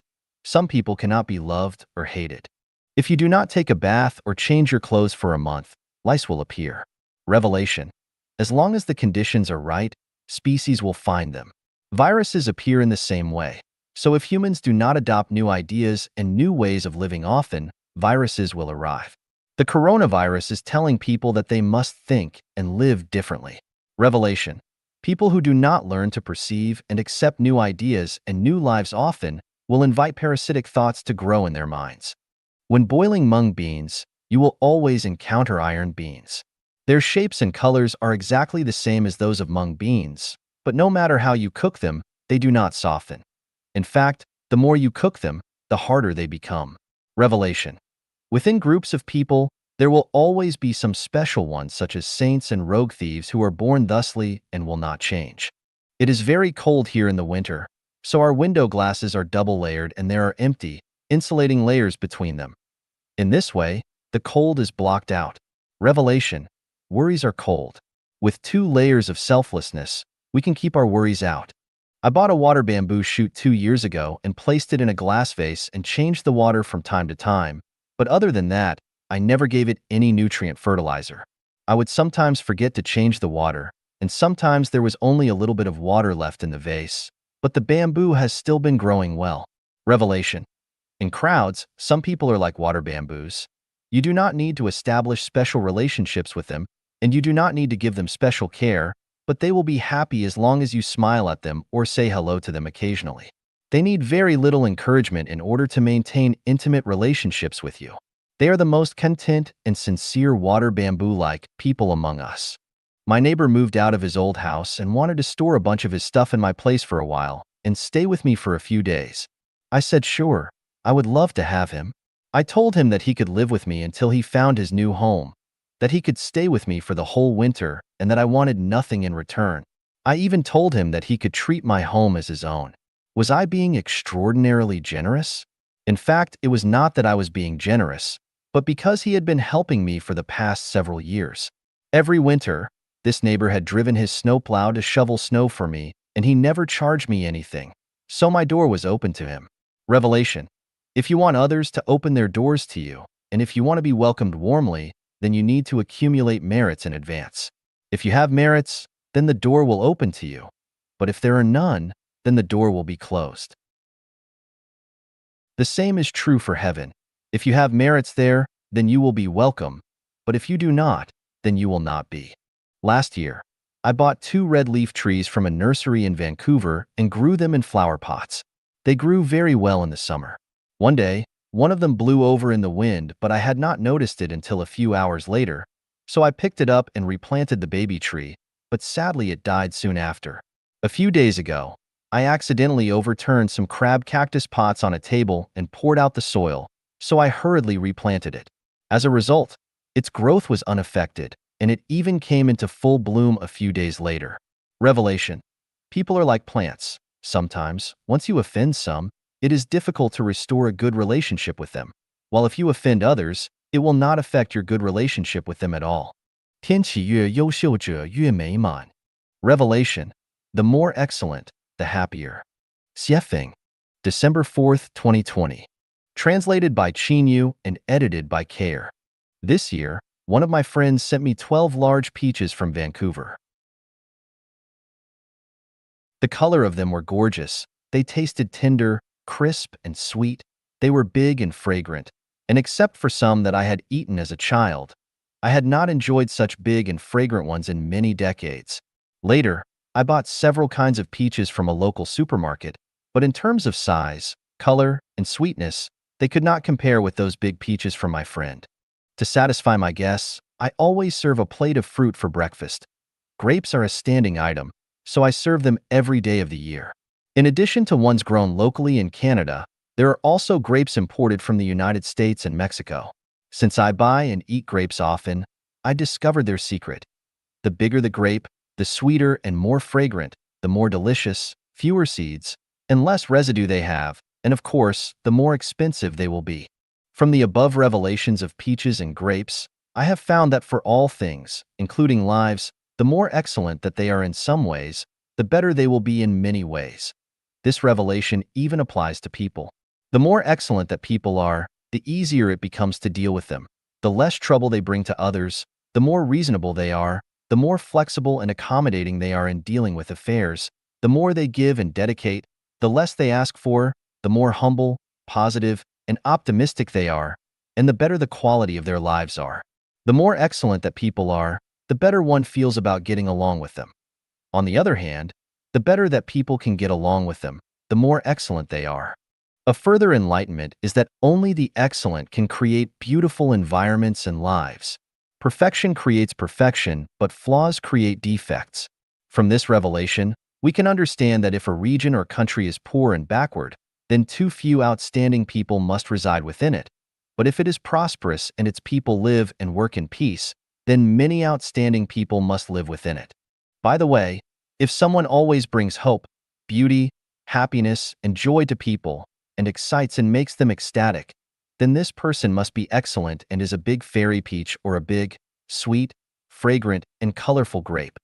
If on the contrary, a person always brings worries, anxiety, troubles, confusion, pessimism, and unpleasantness, then they are, you guessed it, 老虎的背上不会长翅膀. Tigers will not grow wings on their backs. Xiefeng, March 6, 2021. Translated by Qinyu and edited by Care. Suppose that tigers had wings on their backs and they could give birth to more than 10 cubs at a time like pigs and dogs. What would result? I am afraid that many other animals would have little chance to survive, and it would be questionable whether even humans could survive or not. This revelation tells us that life cannot be perfect and that people's wishes cannot be fully satisfied. If you want to be rich, powerful, famous, have a happy family, and go to heaven, there is no such possibility. You can either be a bird with wings or a fierce tiger, but no desire to be both a bird and a tiger can be satisfied. When we study the scientists who have won Nobel Prizes around the world, we find that they had been trying assiduously to explore the mysteries of the material universe in obscurity. One day, one of them succeeded in discovering one of the mysteries that was sought, but before that success was their perseverance of long and hard work and a devotion to it. Just imagine, if a person wanted to be an entrepreneur, a government official, and a star, could they also become a Nobel Prize winner? Of course not. If you covet too much, then in the end, you will accomplish nothing. Too much greed will not only cause successive worries, but also lead to schizophrenia and, of course, failure. If a man wants to get a beautiful, sexy, charming, gentle, considerate, artful, loyal woman who can entertain guests and cook well, with a successful career and who can make a lot of money and always accompany her husband to serve him tea and coffee, could he find her? No way. She does not exist. That would be like looking for a tiger with wings on its back. For those who are determined to trek to the peak of life and finally reach heaven, when you decide to start, you must say goodbye to your desires for money, power, fame, profit, status, and carnal bliss. You must no longer want to own anything. You must reach the state of zero, possess nothing, and be selfless. In your process of trekking and climbing, you cannot look back, nor look around to compare, but you must remain focused on your way forward. In this process, what you should overcome are not the difficulties and obstacles on your way forward, but rather, your inner hesitation, anxiety, pain, fear, lack of confidence, your inner purgatory, and your mental and spiritual torture. Do not expect people around you to understand and support you. That would be impossible. Consider yourself fortunate if they do not try to pull you back. You will taste despair to the point of considering suicide, and at the same time, you will not have the time or energy to explain anything, let alone to get angry, complain, or consider revenge. These kinds of mental and spiritual suffering will be the prices that you will have to pay to go to heaven. Never have regrets in life. They will ruin your good memories of the past and your spiritual power to go toward the beautiful time and space. Over the past years, no matter how much blood, sweat, tears, and hardships we have paid, and no matter how much grievance and helplessness we have experienced, it has become history, and history is a burden. With this heavy burden, it is impossible to move forward lightly and leisurely, to walk a long way, and to reach the most ideal destination. For the past, no regrets; to the future, firm faith. This way, there will be hope to climb to the peak of life and life. 越纯越稳定. The purer the more stable. Xiefeng. January 26, 2019. Translated by Qin Yu and edited by Musa. Let's first look at a natural phenomenon. According to a report by the British Daily Mail, on January 22, 2019, in the attic of a resident named Roderick Cooper in Alaska, there are 2 bottles of water in the freezing weather of -22 degrees Celsius, which are still in liquid state, video shows. It is scientifically explained that this is the phenomenon of supercooling, which means that when a liquid is very pure without impurities, the freezing speed will become very slow, and the liquid will continue to remain in the liquid state, without ice crystals, and will not freeze into solid, even it is 22 degrees Celsius below zero or colder. Let's look at another phenomenon. What do we see when babies and children are with wolf, insect, tiger, leopard, and other wild and domestic animals? What we see is that wild animals do not harm babies and children. No matter how wild dogs are, when they are with babies and children, they become docile, even affectionate, when they are with babies and children. They not only do not harm babies and children, but also take care of them. Dogs are like this. Horses, cattle, sheep are like this. Even wild wolves are like this. According to the legend of the city of Rome, when the 15th king of Numitor was reigning, his brother Amulius usurped the throne. For fear of revenge from his brother's descendants, Amulius killed his nephew and forced his niece Silvia to be a priestess who was not allowed to marry. In this way, his brother would have no offspring, and Amulius thought that there would be no crisis in his regime. But his niece Silvia secretly fell in love with the god of war Mars and quietly gave birth to twins. When Amulius learned the news, he ordered the execution of his niece and asked the slave to throw the twins into the Tiber. The river washed the twins to the shore, and their cries led to a female wolf who was drinking water by the river. Instead of harming the twins, she lovingly licked them dry and brought them back to her cave and feed them with her own milk.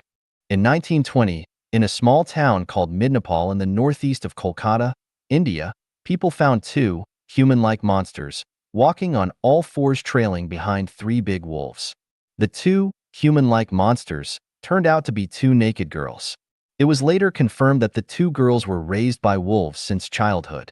By the 1950s, it has been discovered scientifically that 30 children were raised by beasts, 5 by bears, 1 by leopards, 14 by wolves, as well as by monkeys and sheep. Let's look at another phenomenon. There are many kinds of gemstones in nature. No matter what kind of gemstones, their value and price are related to their purity. The higher the purity, the higher the value and the price. This also applies to people. The purer and more beautiful they are, the more likable they are. The more complex they are, the more they will be hated by others. To sum up, we can come to the conclusion that the purer a thing is, the less susceptible it is to external factors, just like the rare gas helium, neon, argon, krypton, xenon, and radon in the periodic table chemical elements. Similarly, the purer a thing is, the higher its stability is. It can also be concluded that the higher the purity of things, the easier for it to get the love of the environment, that is the care and cherishment of the environment. Hence, we can understand why Jesus Christ said that if we want to enter the kingdom of the greatest creator, we must become a child. And we can also understand why Lao Tzu taught us that we must return to the state of infancy if we want to unite with the Tao. Because only by returning to the state of infancy, becoming a child, can you be qualified to enter the kingdom of heaven. Let's extend this principle. If you want to enter heaven, the key is to become pure. Only pure things can show their nature. Nature is Buddha. Nature is celestial. Showing nature is equivalent to becoming celestial and Buddha.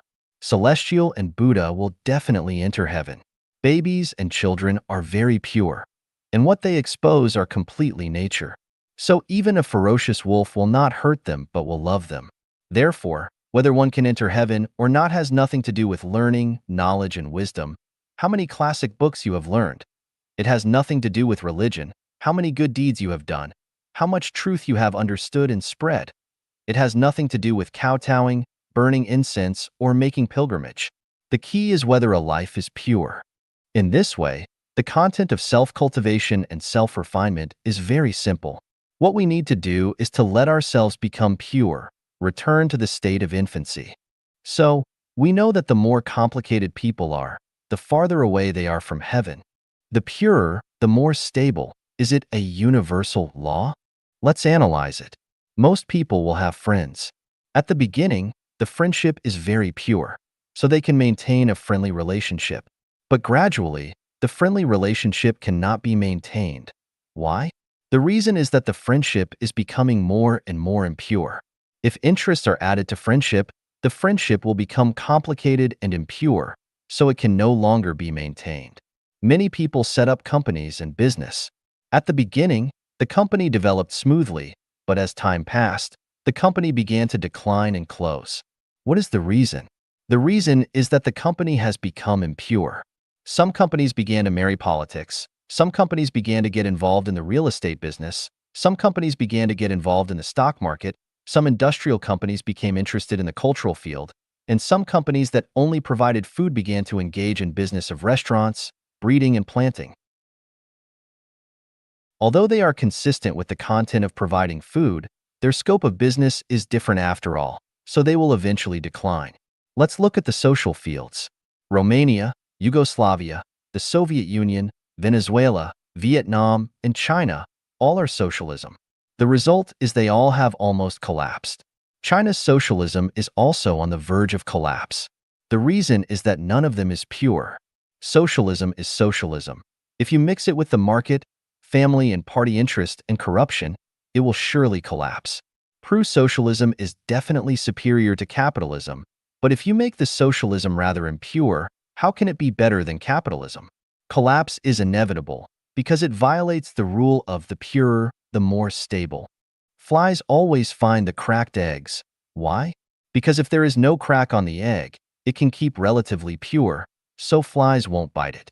Once there is crack on the egg cannot keep pure. Flies will certainly come to bite.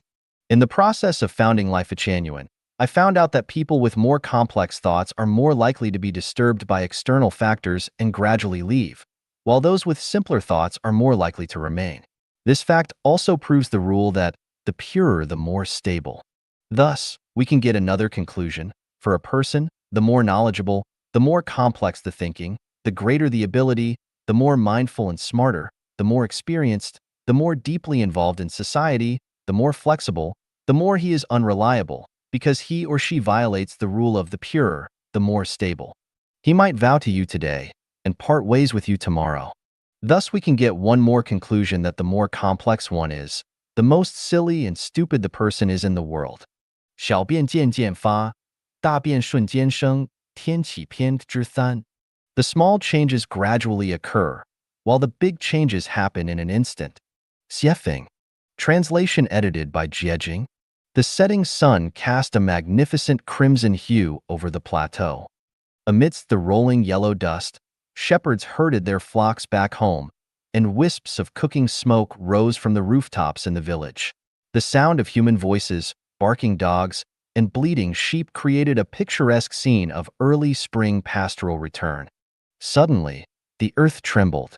Like a giant bomb exploding, a dense yellow column of smoke billowed up from the tranquil summit of Mount Sail. The livestock scattered in panic, while people, unable to escape in time, struggled to comprehend the disaster unfolding before them. The towering Mount Sail abruptly shrank in size. Then, the ground beneath their feet began to shift, causing the unsteady individuals to stumble and fall. In an instant, walls collapsed, houses crumbled, and village after village was reduced to rubble. Halfway up the mountainside, a rolling wave of mud suddenly surged forth, roaring as it rushed down towards the valley. People screamed and cried out, desperately trying to escape. However, in the rapid downhill slide, traveling at nearly 20 meters per second, they couldn't outrun the pursuit of the Grim Reaper. Over 400 head of livestock and 237 men, women, and children from 3 villages were tragically buried alive. The massive landslide on Mount Sail lasted only a few short minutes, and as the dust settled, the desolate wilderness returned to its dreadfully serene state. This is not a myth or a futuristic science fiction story. It is a factual account of the catastrophic landslide on Mount Sail in Dongxiang Autonomous County, Gansu Province, as described by Mr. Zheng Yi in his urgent report on China's ecological collapse. Was it a natural disaster or a man-made calamity? My home is not far from Mount Sail, so the news of the devastating landslide quickly reached my temporary hometown. To my knowledge, the general consensus among people was that it was a natural disaster. But was it truly a natural disaster? There is a profoundly heartbreaking true story that may help answer this question. My hometown was once a picturesque place, but later, the government decided to construct the Lujiaxia Reservoir. This massive machinery of the state forcibly relocated us to a place full of gullies and ravines, where we had to rebuild our homes. At that time, several villagers from our village were irrigating a field. My distant uncle, while irrigating, had his young son playing nearby. Within just 2 hours of irrigation, suddenly, the ground beneath where the little boy was standing gave way. By the time my uncle realized it, his son had vanished without a trace. He helplessly watched as a young life was mercilessly swallowed by the earth. My uncle and aunt cried for 3 days and 3 nights. Why did the sky, Mount Sail, collapse? Why did the ground sink? The sinking of the ground was due to irrigation. So, why did Mount Sail collapse? Is it because the water accumulated by the Lujiaxia Reservoir seeped into Mount Sail? Furthermore, the Mount Sail region has traditionally relied on nature's bounty for sustenance. Since the agricultural reforms and the remarkable transformation of barren mountains into fertile fields depicted in The Great Achievement of Dazai and the film Red Flag Canal, people have exhibited heroic determination by constructing irrigation channels on the mountainside. The Mount Sail region has also built terraced fields, redirecting water from the plains to the plateau. Perhaps the fragile Mount Sail couldn't withstand the relentless human intervention, surrendering and bowing down to the heroic individuals who fought against both heaven and earth.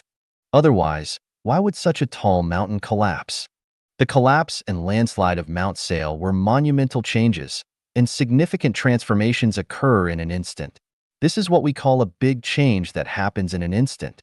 The Tangshan earthquake in 1976, the 9/11 attacks on the World Trade Center in the United States, the atomic bomb explosion in Hiroshima, the Chernobyl nuclear power plant disaster in the former Soviet Union, train derailments, plane crashes, car accidents, cerebral hemorrhages, heart attacks, and so on. These major changes all erupt suddenly when people least expect them. In my article, Perplexities and Insights of Life, I wrote, "Is worrying about the future of humanity groundless? Do you believe that the Titanic wouldn't have hit an iceberg? The sun and the moon are always in the river, flowing towards the vast ocean. But can they not suddenly turn into a sea of fire? Noah was mocked for building an ark on top of a mountain. People cheered when Apollo landed on the moon. There's a reason behind every event. Don't laugh without justification. Wise people are anxiously working day and night." In my article, Life is a Journey, I wrote, "Life is a journey, and at its end, there awaits a celestial gate." When Noah's ark wasn't yet sealed, the world outside was still in a frenzy. But once the ark's doors were closed, countless beings vanished without a trace. As the massive Titanic sailed through the ocean, the people on board were filled with joy. But when the colossal iceberg quietly approached, The clutches of death took hold of their lives. Whether you believe it or not, big changes happen in an instant. Why do big changes happen in an instant? It's because of the gradual occurrence of small changes. Who has witnessed the growth process of plants? Can you see it by staring? As people age day by day, who can see the specific changes? The sun rises and sets. Can you see it clearly? Someone undergoes a medical examination and is diagnosed with a heart condition. When did it start? Do they know?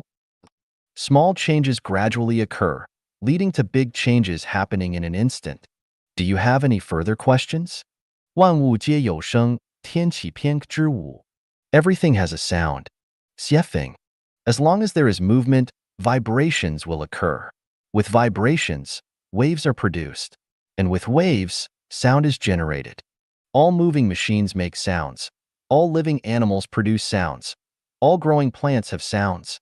Plants grow with sound, white clouds drifting across the blue sky have sound. Butterflies gracefully dancing among flowers have sound. Mosquitoes buzzing as they suck blood have sound.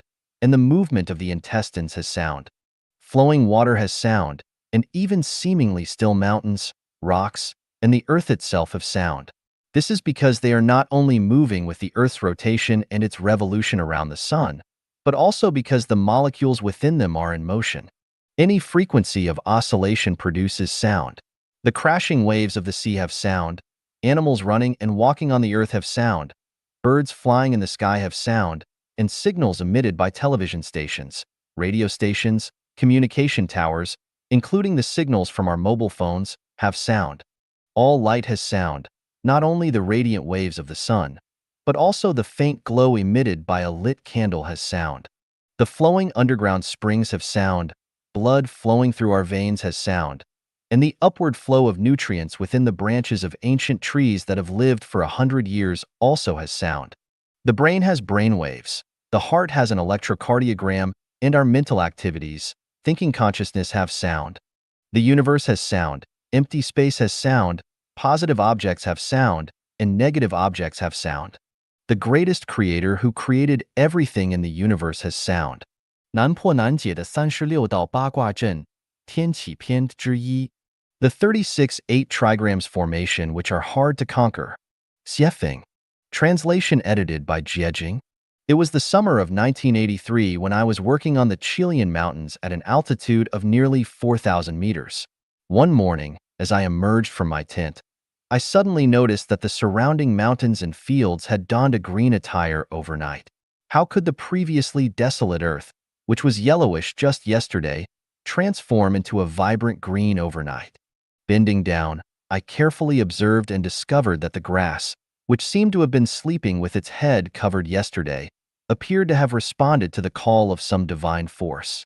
Within a few hours, all of them broke through their constraints and grew more than 5 millimeters upwards.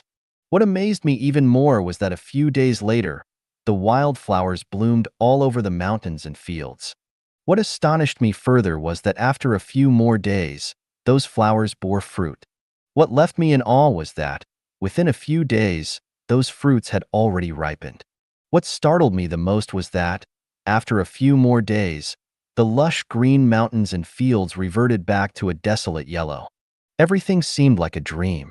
Why did the grass on the plains require half a year to go through the entire process of growth and decline, while the grass in the high-altitude region completed the entire cycle of growth and decay in less than a month, perfectly and swiftly? Is this a kind of sorrow or a kind of happiness? Is it a hymn or a lament? I don't know. It must have been around 1986. At that time, Hainan had not yet become a province. After visiting Tianya Haijiao and Sanya, I returned to Haikou. One day, I had a bowl of stir-fried noodles in a small restaurant. As I licked my lips and stepped out of the restaurant, I noticed an old man selling a book under a tree near the entrance. I wondered if it could be a book on Taoist practices. Curiosity prompted me to take a quick glance, and I saw the title, The Art of Becoming Invisible. Taoist Magic, written on the cover of that ancient-looking book in a pale yellow color. I had never heard of such a strange book title before. I flipped through a few pages, filled with terms like heavenly stems, earthly branches, and 5 elements, but I couldn't understand a single sentence. People who love books have a peculiar habit. The more incomprehensible a book is, the more they enjoy collecting it, at least for the sake of appearances. This book was indeed quite expensive, but I still bought it. Back at my workplace, I occasionally flipped through The Art of Becoming Invisible, Taoist Magic, but I couldn't understand it. During a visit to my hometown, my younger brother mentioned an unfortunate incident that occurred in a particular family in our village. He said that the calamity that befell them was said to have occurred on a highly ominous day, coinciding with a joyous event they had organized. He proceeded to inform me of the specific day on which they held the celebration. Puzzled. Upon opening The Art of Becoming Invisible, Taoist Magic once again, I discovered that the date my brother had mentioned was indeed recorded in the book, highlighting it as a highly ominous day. It turns out that the knowledge of selecting auspicious dates in Chinese cultural treasures is not superstition after all. The Art of Becoming Invisible, Taoist Magic is fascinating. I delved deep into the world of The Art of Becoming Invisible, Taoist Magic. To my surprise, I realized that it was an extraordinary and unparalleled book. It turns out that the wisdom of Jiangxia, Zhongliang, and Zhuge Liang all stemmed from The Art of Becoming Invisible, Taoist Magic. Ancient Chinese sages were truly remarkable. My grandmother once told me a story. She narrated, in the distant past, there was a peculiar individual who constructed a door using stones in a flat area. There were no walls, and both the front and back of the door opened up to vast fields, completely unobstructed and visible at a glance. People could walk around the door to reach its front or go to its back. However, this eccentric person informed everyone that this door was a celestial gate, and once someone entered, they could never come out again. The crowd burst into laughter, commenting that this peculiar person must be crazy or mentally ill. There was a young man who, in a carefree manner, wanted to prove that the peculiar person was indeed crazy. He walked towards the door, and as soon as he stepped over the threshold, he was stunned by the sight before his eyes. He beheld ancient towering trees, verdant rolling hills, distant peaks shrouded in mist, graceful cranes soaring in the sky, waterfalls cascading down cliffs, and the gentle sound of flowing water. It was a magnificent and enchanting scene, like a splendid paradise. The young man forgot his original intention and continued walking along the forest path. After a few turns in the mountains, he came across a house nestled at the foot of a hill, with wisps of smoke rising from the chimney, emanating an atmosphere of tranquility and elegance. As he approached the door, intending to knock, to his surprise, a beautiful woman dressed in colorful attire, resembling a budding peony, appeared before him. With a graceful nod, she beckoned him and said, "I have been waiting for you for many days. Please come inside quickly." As he stepped into the hall, he saw a middle-aged woman with a kind expression, neat attire, seated gracefully in a high-backed chair. She beckoned him, saying, "Come, come. You have a destined bond with our young lady spanning several lifetimes. Today is an auspicious day, and I shall arrange your marriage."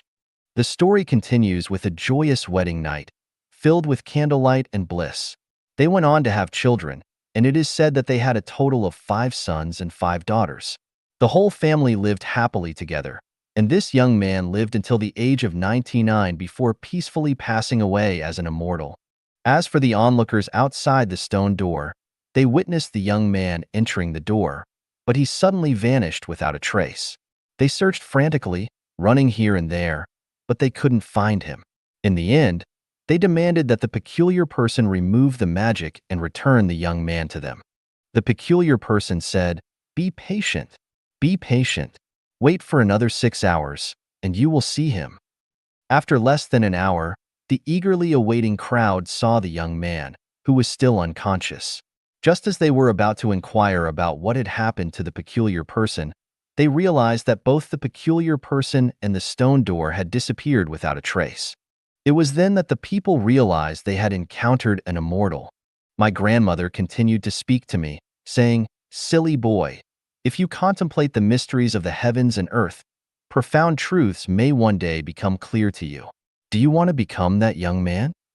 I replied, "Grandmother, you're talking about mythology.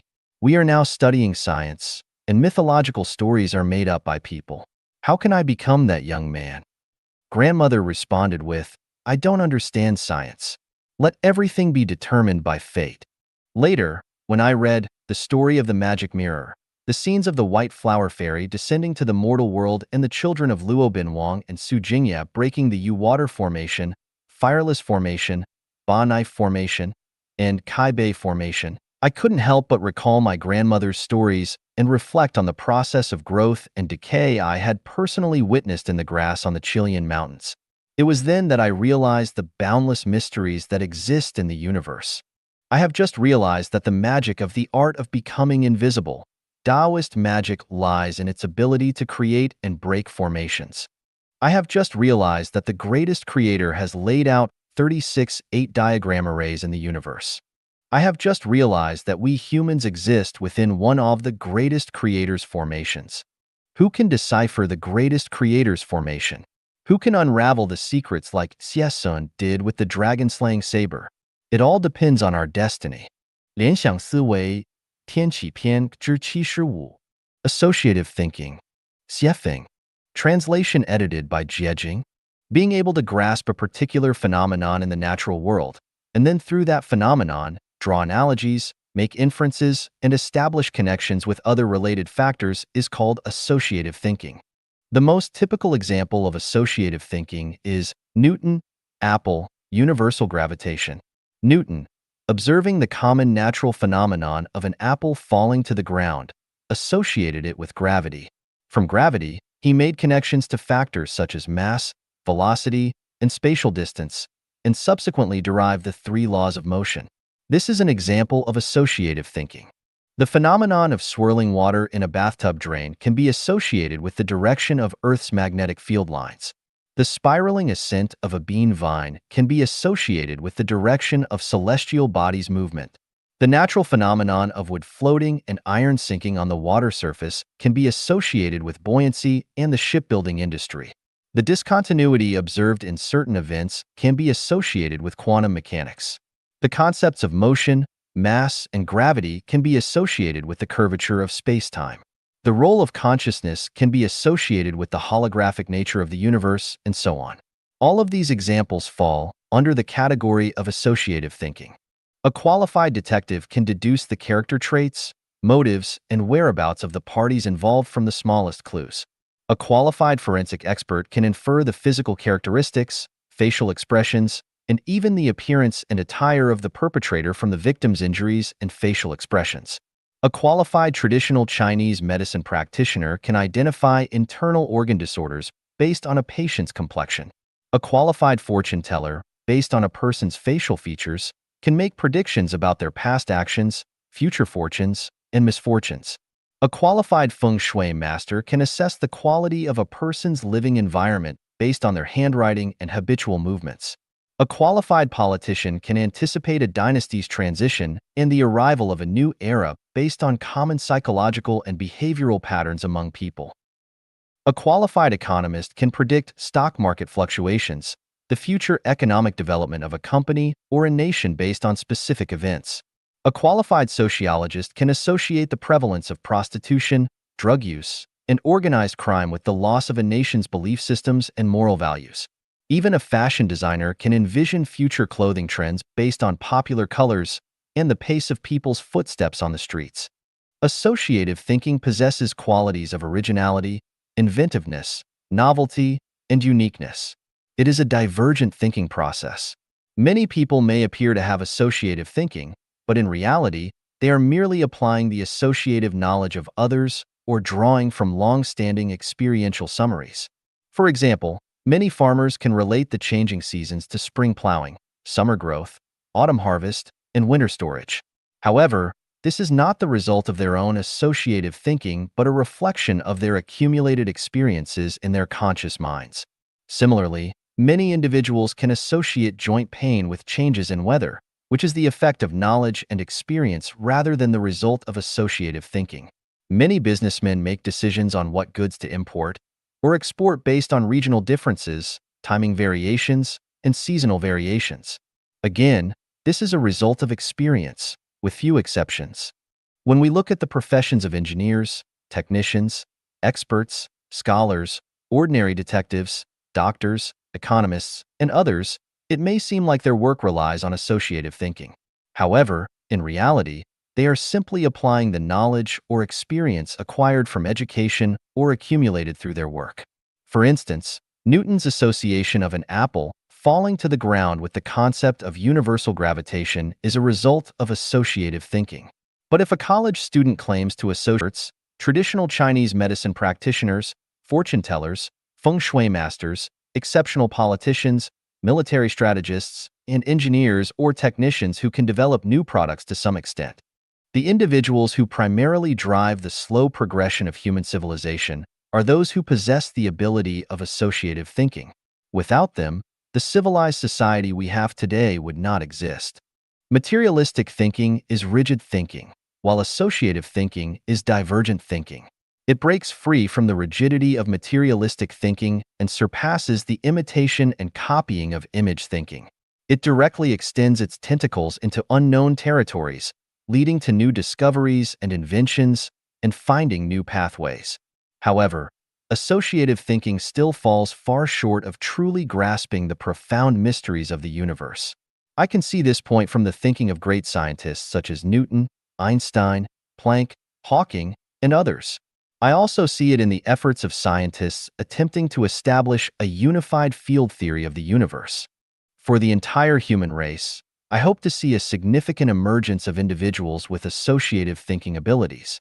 This is because when it comes to transporting a 6-ton cargo from point A to point B, which is 800 kilometers away, an individual with associative thinking can simply drive a heavy truck and complete the task in a day.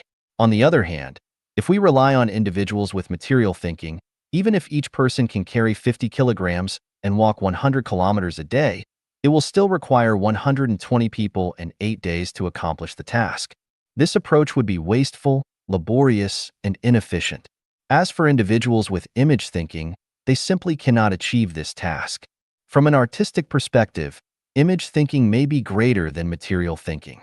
However, from a practical standpoint, when one is hungry, a steamed bun can provide sustenance, whereas a picture of a bun, no matter how realistic, cannot solve practical problems.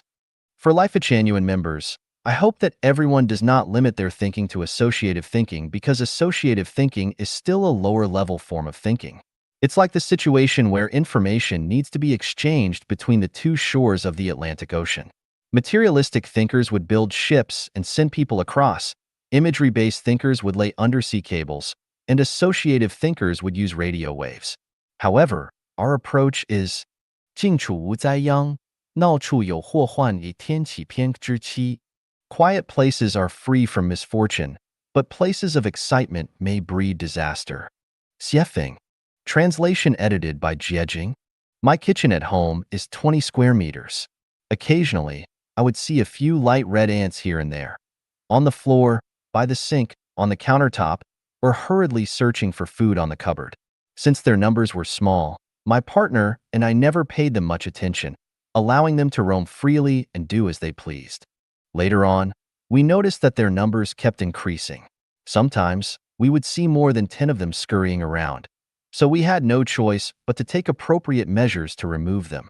One day, I suddenly discovered that they were gathering in large groups, marching back and forth through a gap beneath the kitchen cabinets and sink.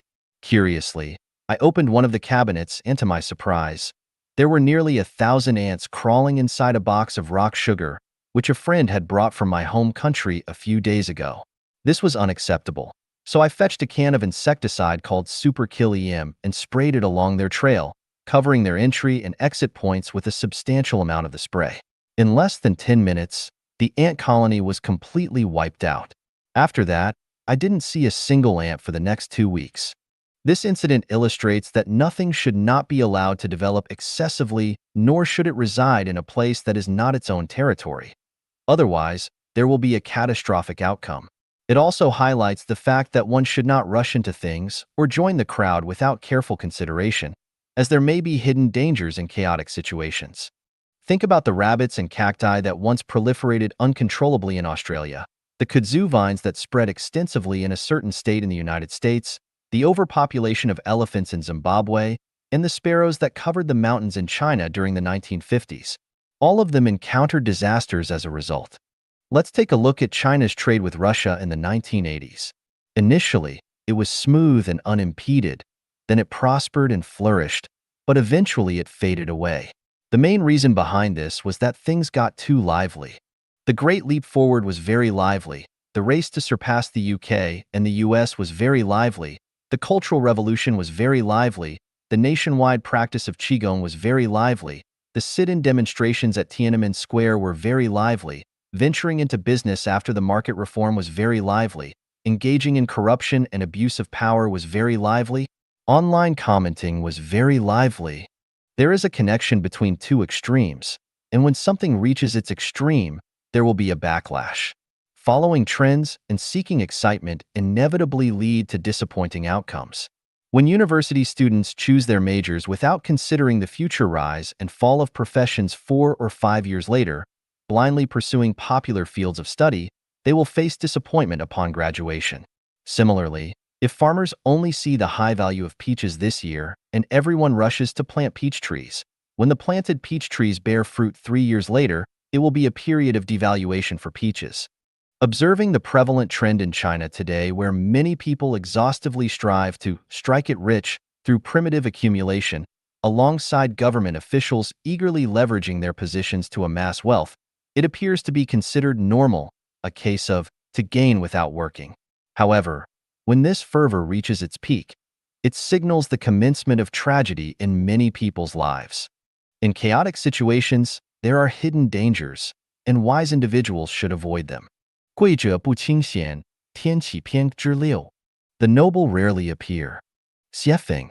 Translation edited by Jiejing. There were 3 strange encounters that made me realize the noble do not easily reveal themselves. The first one was in March 1994, in the Kiorokio area of Matabiland North Province in Zimbabwe. It was a quiet day, and I was driving my pickup truck along an abandoned path, venturing deeper into the jungle.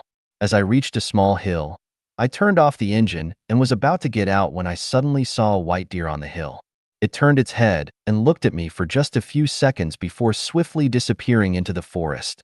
I quickly got out of the car and chased after it, looking left and right, but I couldn't catch a glimpse of it again.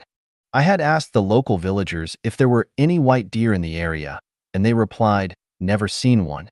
I also asked many colleagues if they had ever seen a white deer, and they responded, "Nonsense. There are no white deer." The second time was in August 1995, but the specific location is now a fuzzy memory. We were drilling a well by a lush riverbank. It was a cold day when suddenly 3 cranes descended from the sky. Their bodies were gray, with long necks that turned white at the head, topped with red crowns. Their claws were also red.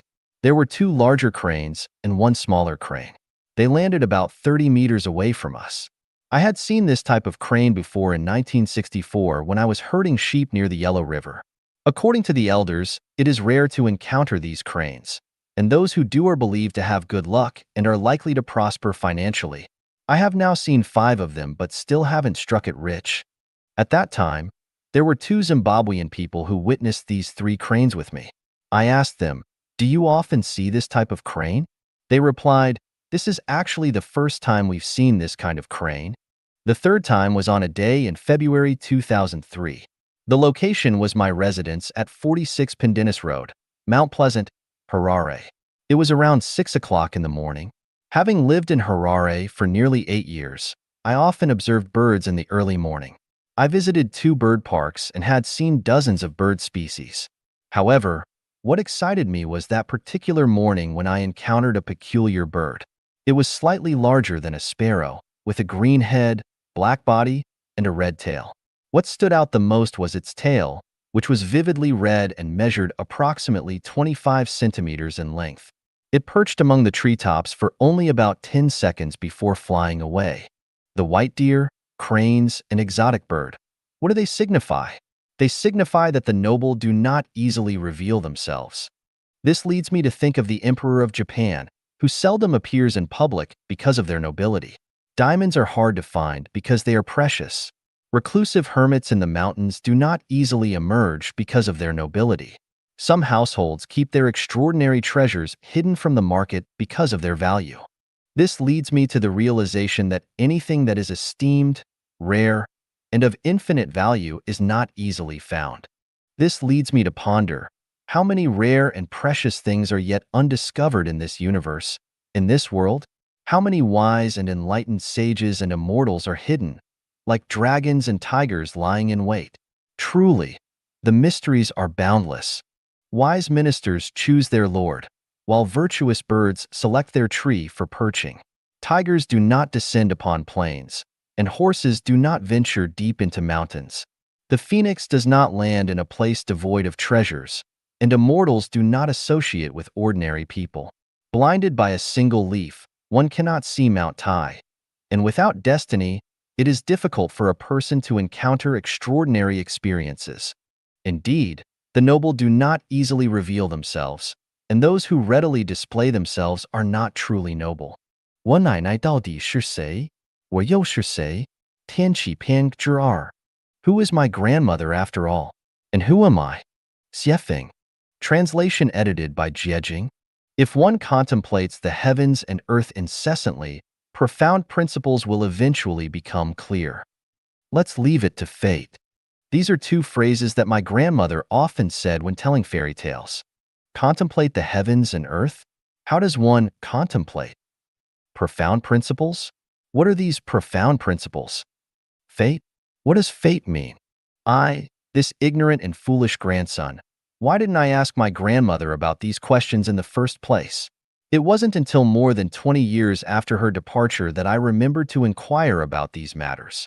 I have asked the sun, moon, stars, inquired about the mountains and rivers, questioned the gods, Buddhas, and immortals, and even inquired about the winds, clouds, rain, and snow. The answer I received was mystery. I have no choice but to trace back to my grandmother and suddenly realize that this grandmother of mine is extraordinary. Grandma was illiterate, yet she knew countless fairy tales and could speak eloquently, presenting one set of principles after another. This left my highly educated uncle and other learned individuals with no opportunity to interject, but instead compelled them to listen attentively. Grandma's cleanliness and tidiness were renowned. Her cleanliness was not only reflected in her immaculate attire and perfectly arranged hair, but also in the spotless and bright tables, chairs, and benches, as well as the orderly interior decor. It was further evident in the often overlooked dark corners that most people easily neglect, such as under the table and cabinet, in the corners of the walls, behind the door and under the food steamer, and inside the bucket next to the stove, where cleanliness surpassed even the external appearance. In my memory, Grandma never went to burn incense or worship Buddha, yet she strictly abstained from meat. Not only did she refrain from eating beef, mutton, chicken, duck, or fish, but she also never even tasted eggs, involving any of these. One summer during the harvest season, while Grandma was cutting wheat, a wheat awn got stuck in her throat. As my uncle and father recounted, Grandma immediately threw down the sickle, stood up, and said, "Whether you continue harvesting this wheat is your business. I will never engage in farming again." The next day, she rented a storefront in the county town and opened a Zhang family steamed bread shop. Within a year, this Zhang family steamed bread shop became renowned far and wide. When my father was young, during an argument with Grandma, he wanted to show her a little lesson. He took a pig-killing knife and a rope, stabbed his own ankle bone and tendons, then looped the rope through and hung himself upside down on a forked tree branch in the courtyard. If such a scene had occurred with an ordinary mother, she would have been terrified, at the very least shouting and screaming. However, my grandmother, witnessing her son's foolish act, calmly and disdainfully pointed at her own neck and said, "Son, stabbing your ankle is nothing remarkable. If you want to stab, stab here next time." After saying this, she completely disregarded her own son hanging upside down on the tree as if nothing had happened and walked away. My father, watching Grandma's receding figure, was completely conquered. Instead of giving Grandma a little lesson, she ended up giving him a little lesson. My mother held great respect for Grandma and often exclaimed to me, "If your grandmother were a man, she would pierce a hole through the sky." It is vulgar and intolerable to simply describe the extraordinary and unconventional actions of my grandmother. How could she, an illiterate peasant woman, possess knowledge of so many fairy tales? Why would a person who does not burn incense or worship Buddha abstain from meat? In the ever-changing weather of the scorching summer, when the golden ripe wheat must be urgently harvested, why would my grandmother, just because of a minor incident of a wheat on getting stuck in her throat, angrily abandon farming without hesitation? When her own son pierced himself and hung upside down from a tree, why didn't the mother feel any distress and simply walked away as if nothing had happened? It's a mystery. I remember my grandmother telling me, I was in the 5th grade at the time, "Let me tell you about the origins of our family." Take some time to write it down. But being ignorant and playful, I didn't take it to heart and casually replied, "Grandma, let's talk about it later." Little did I know, shortly after, my grandmother passed away. Opportunities once missed may never come again. One misstep became an eternal regret. I lost my roots. As a lost individual without roots, I'm like a drifting duckweed, aimlessly floating on the vast sea, carried by the currents without a sense of direction. I don't know where I came from or where I'm heading. While reading the Bible, it suddenly dawned on me that everything my grandmother did was for my sake. Before Jesus came to earth, heaven sent John as a precursor to prepare the way for him. Before I came to this world, the kingdom of heaven sent my grandmother to enlighten and guide me, who was about to be born. So, who is my grandmother after all? And who am I? Countless sleepless nights of realizations and the wonders of nature have led me to contemplate the profound principles and discover my own roots. I have come to understand why the greatest creator has laid down the 36 8-diagram arrays in the universe and have unraveled the mysteries of deciphering these 8-diagram arrays. Oh, the greatest creator. Your love for me is immeasurable, and even if I had billions of years, it would be difficult to repay. 伊甸园是这样失落的，天启篇之时. The Garden of Eden is lost like this. Xiefeng. Translation edited by Jiejing. I have 2 German shepherds, belonging to the military dog breed. One of them is named Luanbei, and the other is called Lambua. Whenever the night is deep and quiet, I enjoy taking a leisurely stroll on the lawn in my courtyard, which is even bigger than a soccer field, and ponder in tranquility. During this time, the 2 dogs joyfully run around me, both guarding the courtyard and providing me solace. Due to their loyalty, I treat them well. They receive meat every day, and their monthly food expenses are at least 200 yuan. I bathe them once every 2 weeks, and I never scold or beat them. There exists a harmonious and mutually beneficial relationship between humans and animals. 3 months ago, my animal-loving wife brought home a small pet from a friend. Its scientific name is West Highland White Terrier, belonging to the small hunting dog breed. These dogs have a small size but are highly alert and intelligent. They are capable of both being affectionate and understanding human emotions. Due to their likable and adorable nature, they often live indoors with humans and enjoy all the luxuries and comforts of a dog's life. The next day, my partner bought a large circular plastic basket specifically for it, lined with a thick layer of old window screen folded into a mattress inside. The little dog lies on it, and the level of comfort is no less than me lying on a memory foam bed. To address the issue of the pet's waste, my partner deliberately found a large box made of hard cardboard with only a 3-inch high edge. Inside, she laid a layer of clean sand as the dog's bathroom. Everything was prepared, and only enjoyment remained. Unfortunately, this little dog doesn't use its bathroom and insists on urinating and defecating on the carpet. My partner searched for information, sought advice from experts, and repeatedly tried to train and guide the dog, but it remained stubborn and unchanged. Helplessly, we had no choice but to let it spend the night outdoors with Luanbei and Lambua. The treatment it should have enjoyed has been lost. Who should we blame? Do we as humans also experience the same kind of sadness as our dog? There was a tall and strong African man named Paul.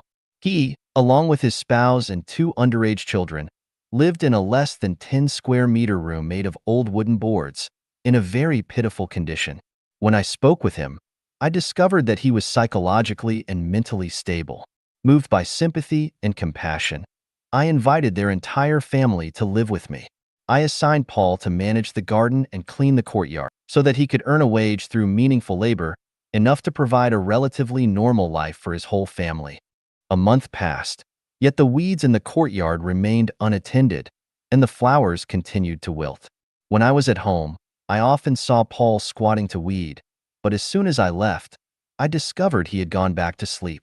I assumed Paul didn't enjoy this task, so I brought him to the store to handle cleaning and organize merchandise.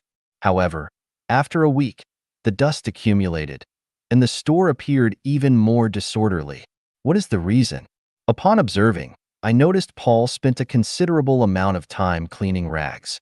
He'd stand by the sink, dedicating an hour to washing a single rag. Feeling helpless, I assigned him as a security guard at the club, providing him with a brand new security uniform that suited his tall stature. He looked remarkably enthusiastic, unable to wipe the smile from his face. I assumed this would finally please him. I briefed him on his duties, specifically instructing him on handling disruptive individuals and theft incidents. However, much to my surprise, he still didn't put much effort into his work. He would stand at the entrance like a statue. When a thief took the camera, he lacked the courage to even ask a question. Feeling utterly helpless, I had no choice but to ask Paul and his family to leave, allowing them to fend for themselves outside. Such examples have occurred more than 20 times in my vicinity alone. How was Eden lost? It wasn't because God was unjust or the deities lacked compassion. It was because we as humans are unworthy of living in Eden. We do not deserve it. I had a colleague who, a few years ago, begged me to send him an invitation letter to help him do business abroad. Despite the difficulty of the situation, I actively assisted him in handling various procedures. When everything was ready and only the departure for overseas remained, he became arrogant and boastful. In a dark corner with his group of friends, he started devising an evil plan. First, they belittled me, saying, he, a nameless and insignificant pawn in the company, can survive overseas only because of the government's support. If he can survive abroad, aren't we all better than him? They then developed a detailed plan on how to initially rely on my assistance to establish themselves overseas, and subsequently, how to kick me aside and surpass me. Upon hearing this news, I immediately sent him a fax message. There has been a change in circumstances, and I am unable to accommodate you temporarily. Let's discuss this in the future. How was Eden lost?